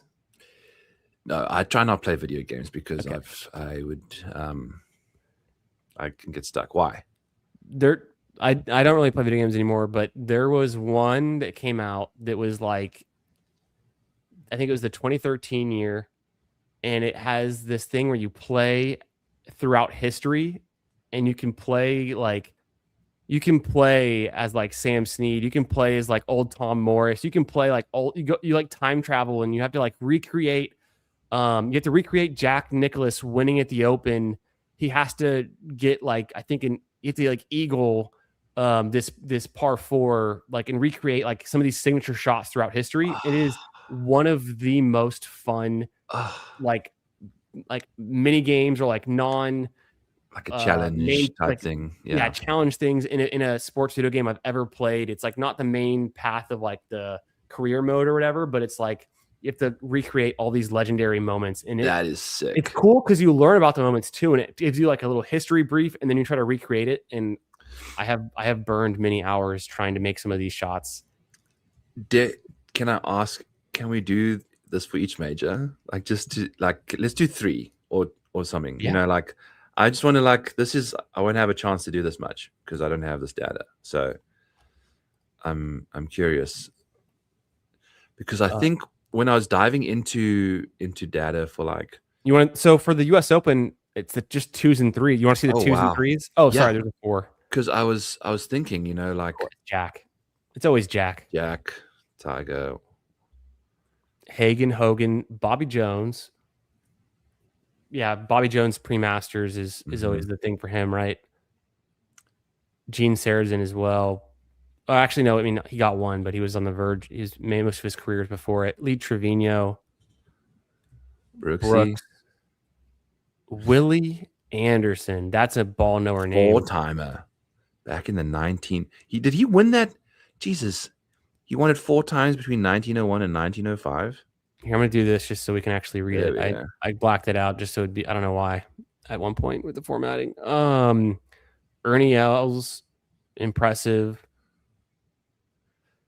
I mean, some of these names I've honestly never seen. Kerry Middlecoff. Payne Stewart. Yeah, Payne Stewart. Wow. Yeah. I think about the pants. Cool. Yeah, man. Retief Goosen. 2-time. Yeah, impressive. 2-time US Open winner. And he had to do it competing against peak Tiger Woods. So that's in itself even more impressive. Even more impressive. And then Bryson shouts out. Oh, Sick. what did I do? Okay, nice. So that's the U.S. Open. Fun names. We're going to go to the Open now. And we can do guys who have won 2, 3, 4, or 5, or 6. Yeah, those sixers would be all the way down at the bottom there. Old age guys. So these are the Opens. Tiger and Jack got 3. Gary 3, Tom Watson 5. Tom Watson with 5 is sick. Harry Varden with 6. True ball knowers would remember a name from over 100 years ago. Bobby Jones, of course. Arnold Palmer. Wow, even Bobby Jones is 100 years ago at this point. Lee Trevino, Nick Faldo. Nick Faldo really just made his career out of the Masters and the Open, eh? That's a pretty good way to do PGA it. and the US Open, dude. Yeah, that's so Nick. Who needs those events? Yeah, then you get these guys that just literally, this was all pre-World War stuff. Exactly. It's just way different seniors era. And juniors. Man, I'm so sad Ernie doesn't get to play the Masters every year. It's like at that point it was just for pride, and it's like, you probably still had a full-time job. Yeah. Like the Tom Morris Senior and Junior popping up 4 and 4. Man. And they won it within 5 or 6 years of each other. Ultimately, their final one. Yeah. That's insane. Jesus, are they related? Yeah. This is another, this is deep and this is old, but this is something I learned from the video game. And maybe I looked it up. I thought Tom Morris Jr. died shortly later. I think he died very young. Oh, wow. If I'm not mistaken. I don't know. I'm talking out of turn now, but it's midnight, so this is the time for it. Yeah. Anything we say now. Anything we've said during this entire stream cannot be held against us. That's always the rule. I hope you learned something, but you also might get a little bit of get misled, which is, that's listen at your own caution. Yeah. Buyer beware. Patrick Harrington, man, back to back. Greg Norman only won 2 Open championships. Oh, like no other. Did not win the Masters. No. Is there a column? I think that's I got the total. That's the total on the right hand side. Yeah, it is the total on the right. Oh, I keep doing that because I think I'm on my other keyboard. Dude, also Google Sheets is like the worst interface in the whole wide world compared to like the shortcuts being different than Excel is enough to piss me off, but it's okay. You have to use both anyways. You just have to, at least visually, it looks different enough that I can tell my brain I'm doing something different. But I do, switching back and forth, I always do something wrong. 5 times. Names. These are the PGAs who have 2+ PGA winners. Jack, Tiger. I mean, Jack and Tiger on every list, which that's kind of just that's it. I mean, that's, if you know that, you know golf. Yeah. You know golf, you know that. Gary Player does not get enough credit, man. Such a beast, dude. I guess just before our common era, kind of, not the common era, but before our time, before the modern era. So it's a little bit, well, I don't know. 70s is modern enough, I would say. At the same time, I had seen my grandpa's golf clubs from the 70s, and they were not the same we use today. You would not be surprised if you're smoking pork over chopped up hickories, like. Exactly. Yeah. The driver technology, the putting technology, I feel like has recently gotten a little bit more extreme in the last 20 years with like the Odyssey 2 ball, and now it's like the TaylorMade, Spider. Spiders. But blades have been pretty consistent for probably 60, 70 years. We should have like one tournament a year where all the professionals have to play with retros, like. Yeah. You all play with the same set of persimmons and whatever, and you go. JT, total fraud. PGA fraud, I tell you. He You know makes that the list. that's JT, that those 2 PGA wins is 67% of his total top fives in majors in I think 40 starts. He's got one other, and it was the November Masters. Oh, The only right. time it was played in November was when he top fived at the Masters. So it was also another fraud type event. You know, it wasn't the OG Masters in April. So crazy to think of it that way when JT's got like a 2-time major winner. He doesn't know how to finish top 5 in anything else. That is kind of wild. That is, interesting. Yeah. I keep forgetting which view I do. And then I do this 30 times. Boom. Okay. Byron, super fun having you on the channel tonight. We did it. We did a solid 3 hours again. Always a pleasure, my man, having you on, drafting some teams, talking ball, getting hyped for this major season for the Masters. Appreciate your time and I always enjoy it, man. Thanks so much for coming on. Thank you for indulging me at the end there. I know we were both tired, but I don't think we'll forget a couple of those names we saw for the first time and said out loud. So I appreciate you having me on. Thank you for putting on great content every so often when you are doing it. So happy to be on here whenever you need me. I'm around, my friend, because I'm a late night guy like you are. Appreciate that. Shout out to you guys in the chat. Don't Chat was forget. awesome. The chat's always helping us out. Oh, I don't know what I had last copied and pasted, but it was apparently some of the data from that last spreadsheet. Don't forget, guys, make sure you're subbed to Byron's YouTube channel and checking out his content. I know you are, but for whatever reason, if you're new to my channel here and you're just discovering the world of fantasy golf, you must be new if you haven't heard of Byron and the great work he's doing across all of his shows and weekly content. So check it out. Links in the description. Thanks for being here. We'll catch y'all in another one real soon.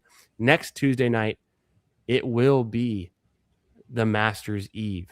And we'll see how many more Albatross drafts we can get in the next week. Good luck in your drafts, guys. Have fun. Have a great week. Peace out.